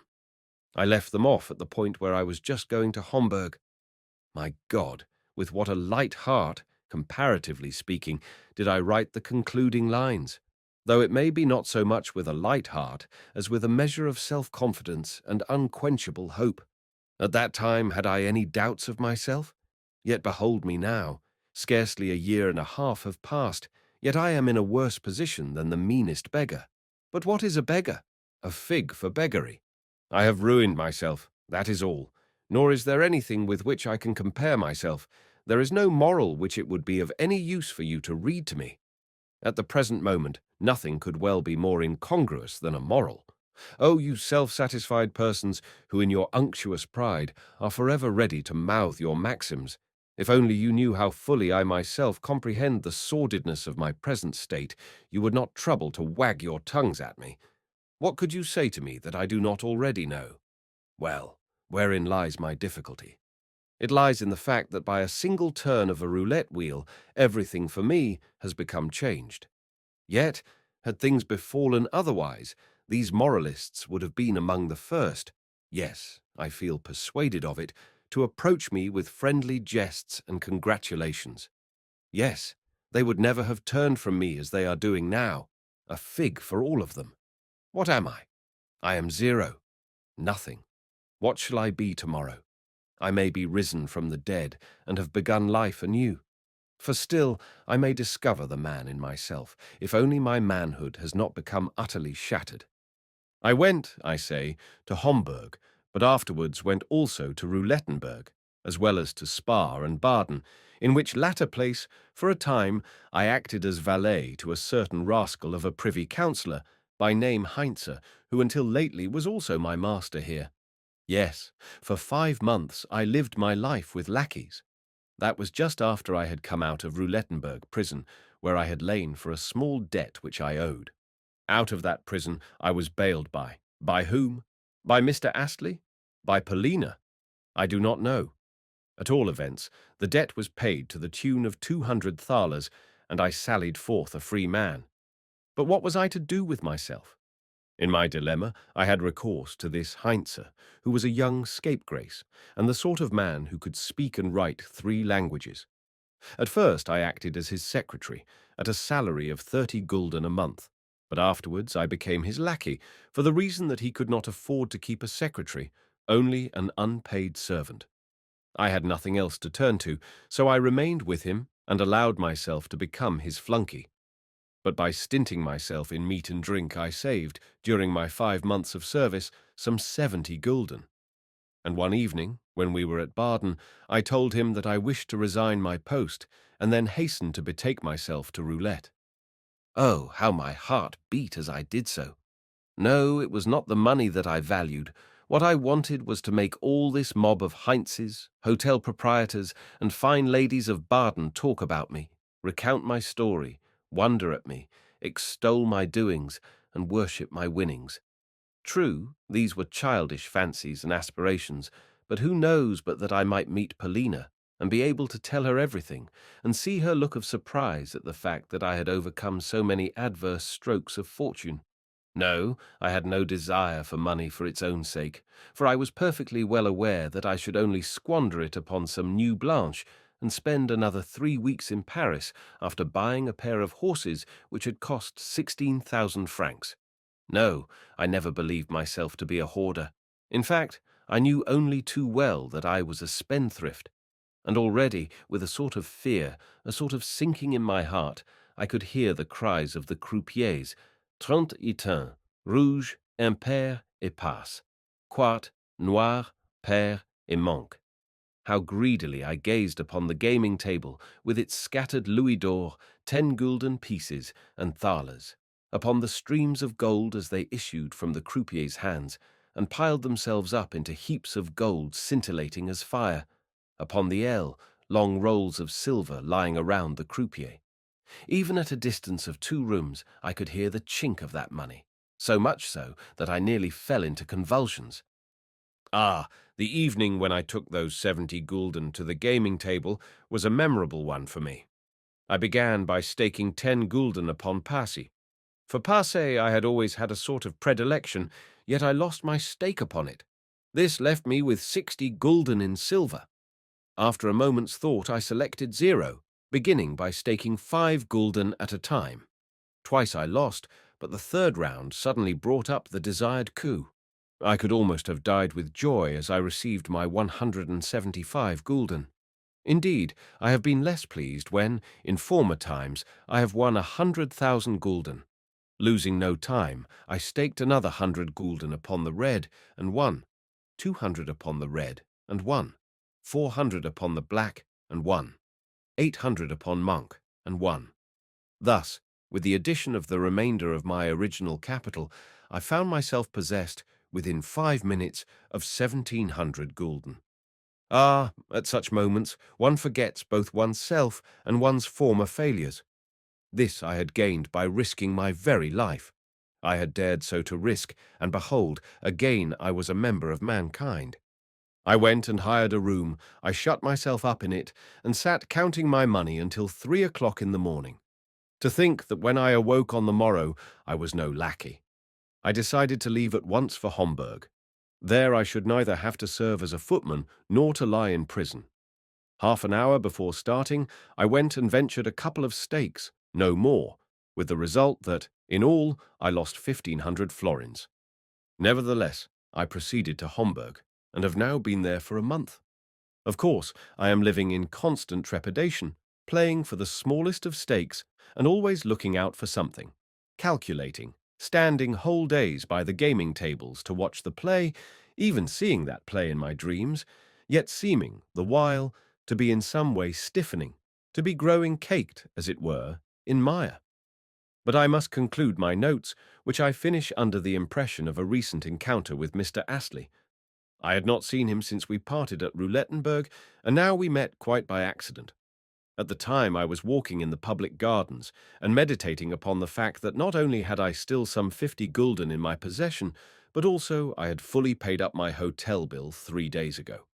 Consequently, I was in a position to try my luck again at roulette, and if I won anything, I should be able to continue my play. Whereas, if I lost what I now possessed, I should once more have to accept a lackey's place, provided that, in the alternative, I failed to discover a Russian family which stood in need of a tutor. Plunged in these reflections, I started on my daily walk through the park and forest towards a neighboring principality. Sometimes, on such occasions, I spent 4 hours on the way and would return to Homburg tired and hungry. But on this particular occasion, I had scarcely left the gardens for the park when I caught sight of Astley seated on a bench. As soon as he perceived me, he called me by name, and I went and sat down beside him. But, on noticing that he seemed a little stiff in his manner, I hastened to moderate the expression of joy which the sight of him had called forth. "You here?" he said. "Well, I had an idea that I should meet you. Do not trouble to tell me anything, for I know all, yes, all. In fact, your whole life during the past 20 months lies within my knowledge." "How closely you watch the doings of your old friends," I replied. "That does you infinite credit. But stop a moment. You have reminded me of something. Was it you who bailed me out of Roulettenberg prison when I was lying there for a debt of 200 gulden? Someone did so." "Oh dear, no, though I knew all the time that you were lying there." "Perhaps you could tell me who did bail me out?" "No, I am afraid I could not." "What a strange thing, for I know no Russians at all here, so it cannot have been a Russian who befriended me. In Russia, we Orthodox folk do go bail for one another, but in this case, I thought it must have been done by some English stranger who was not conversant with the ways of the country." Mr. Astley seemed to listen to me with a sort of surprise. Evidently, he had expected to see me looking more crushed and broken than I was. "Well," he said, not very pleasantly, "I am none the less glad to find that you retain your old independence of spirit, as well as your buoyancy."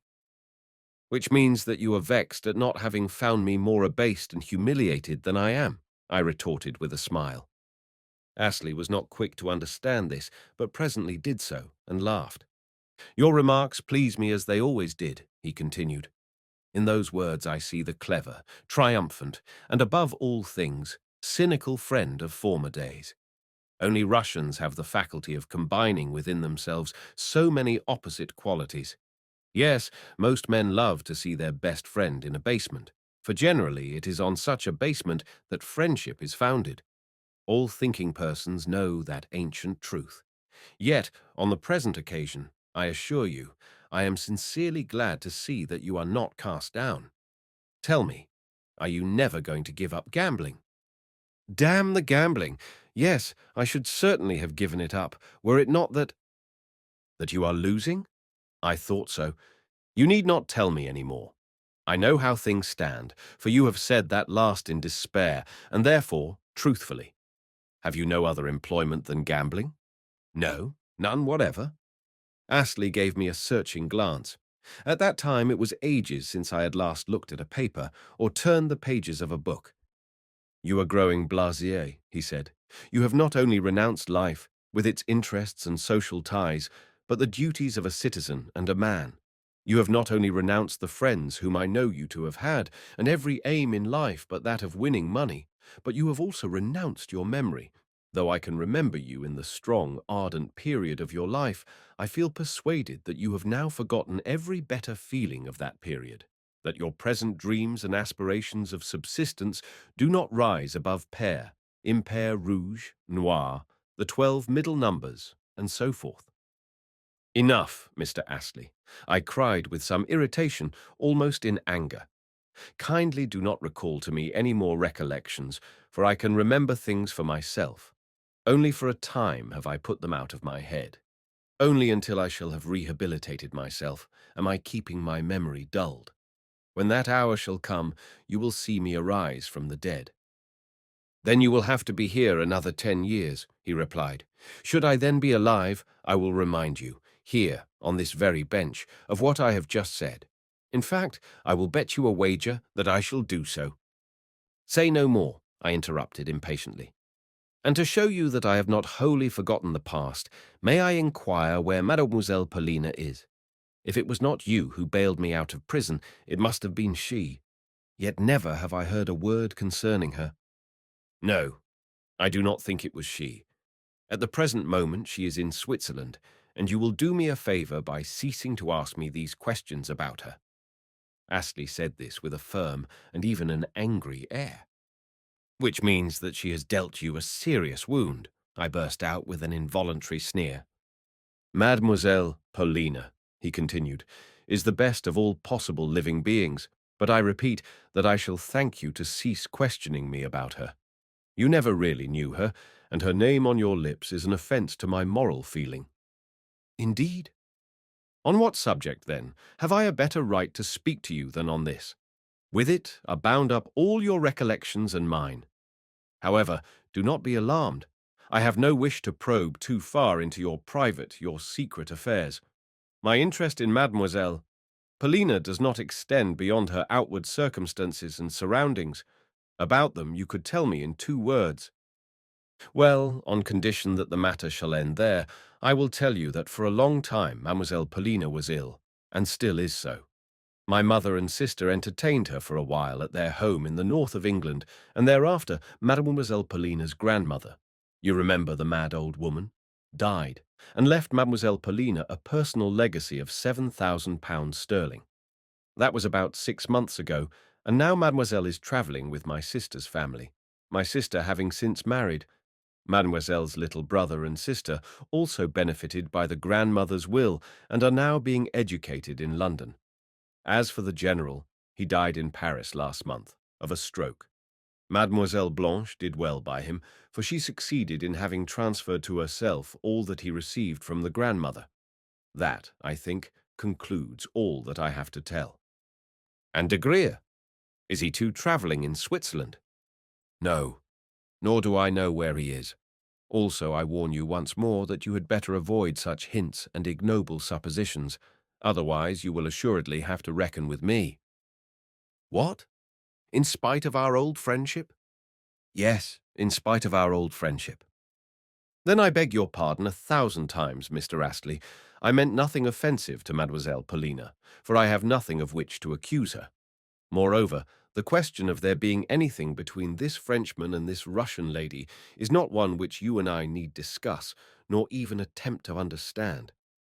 "If," replied Astley, "you do not care to hear their names coupled together, may I ask you what you mean by the expressions, 'this Frenchman,' 'this Russian lady,' and 'there being anything between them'? Why do you call them so particularly a Frenchman and a Russian lady?" "Ah, I see you are interested, Mr. Astley, but it is a long, long story, and calls for a lengthy preface. At the same time, the question is an important one, however ridiculous it may seem at the first glance. A Frenchman, Mr. Astley, is merely a fine figure of a man. With this you, as a Britisher, may not agree. With it I also, as a Russian, may not agree, out of envy. Yet possibly our good ladies are of another opinion. For instance, one may look upon Racine as a broken-down, hobbledehoy, perfumed individual.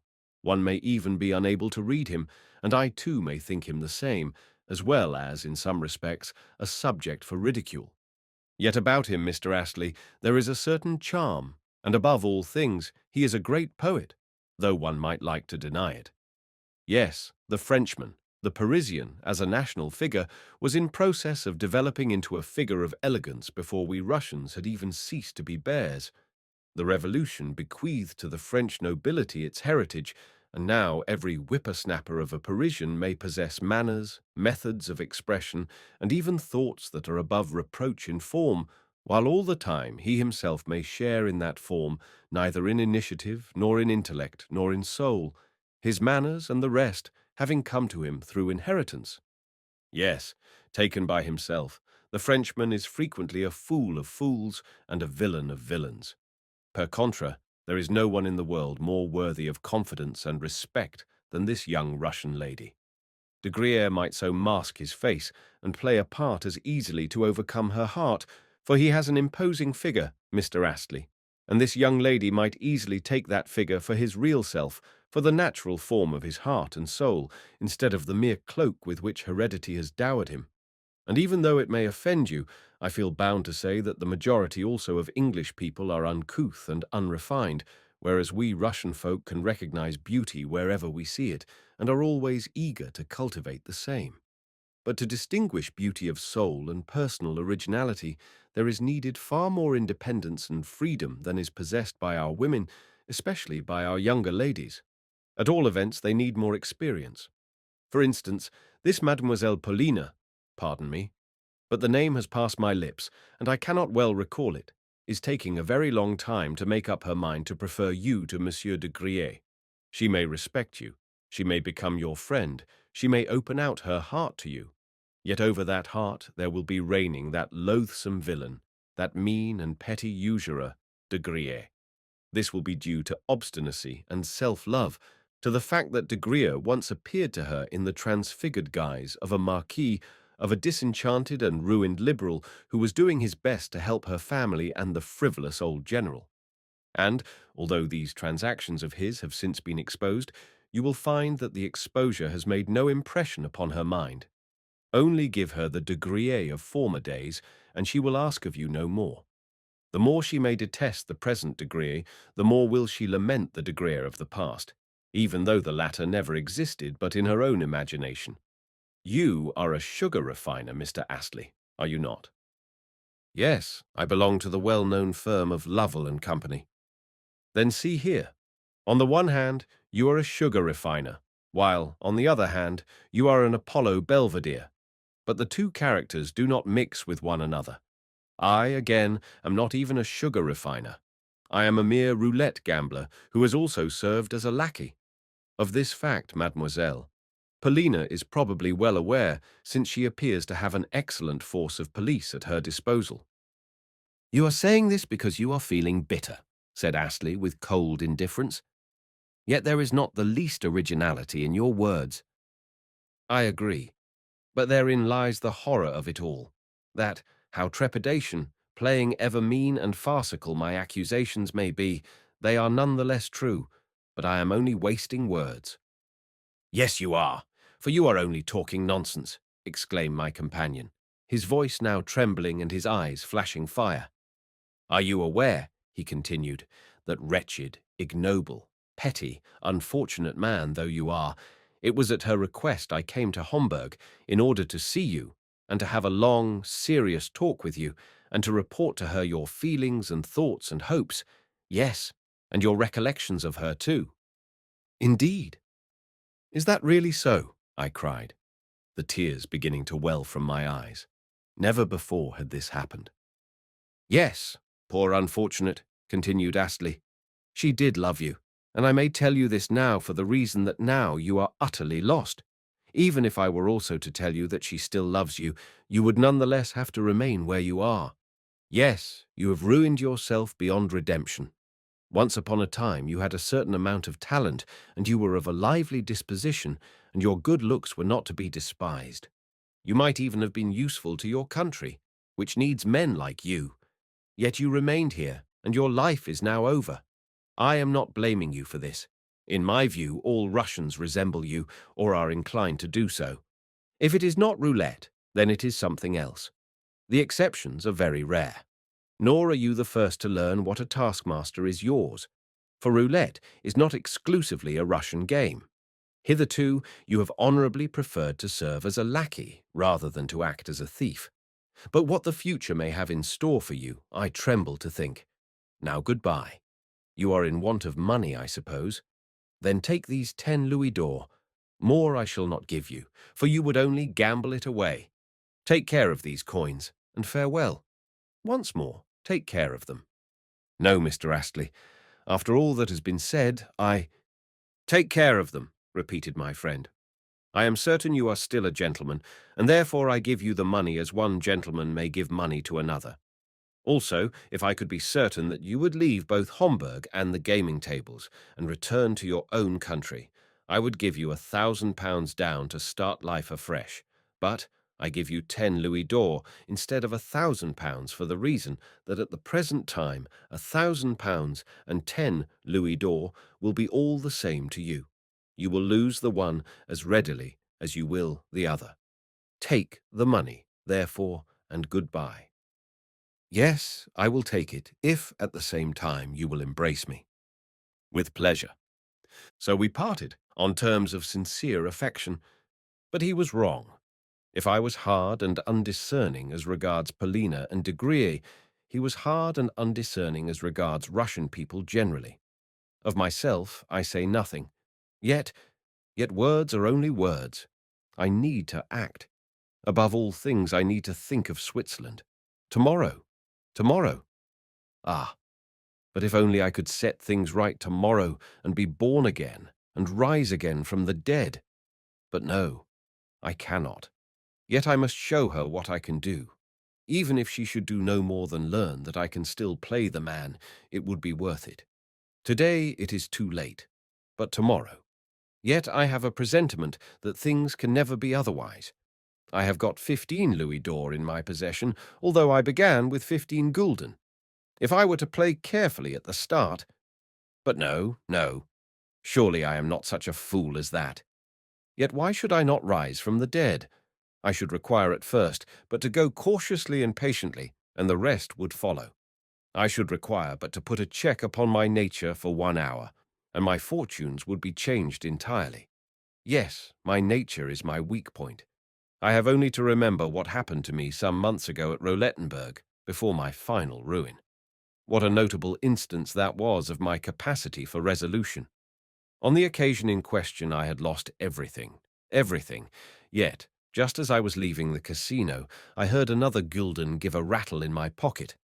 Perhaps I shall need it for a meal, I thought to myself, but 100 paces further on I changed my mind and returned.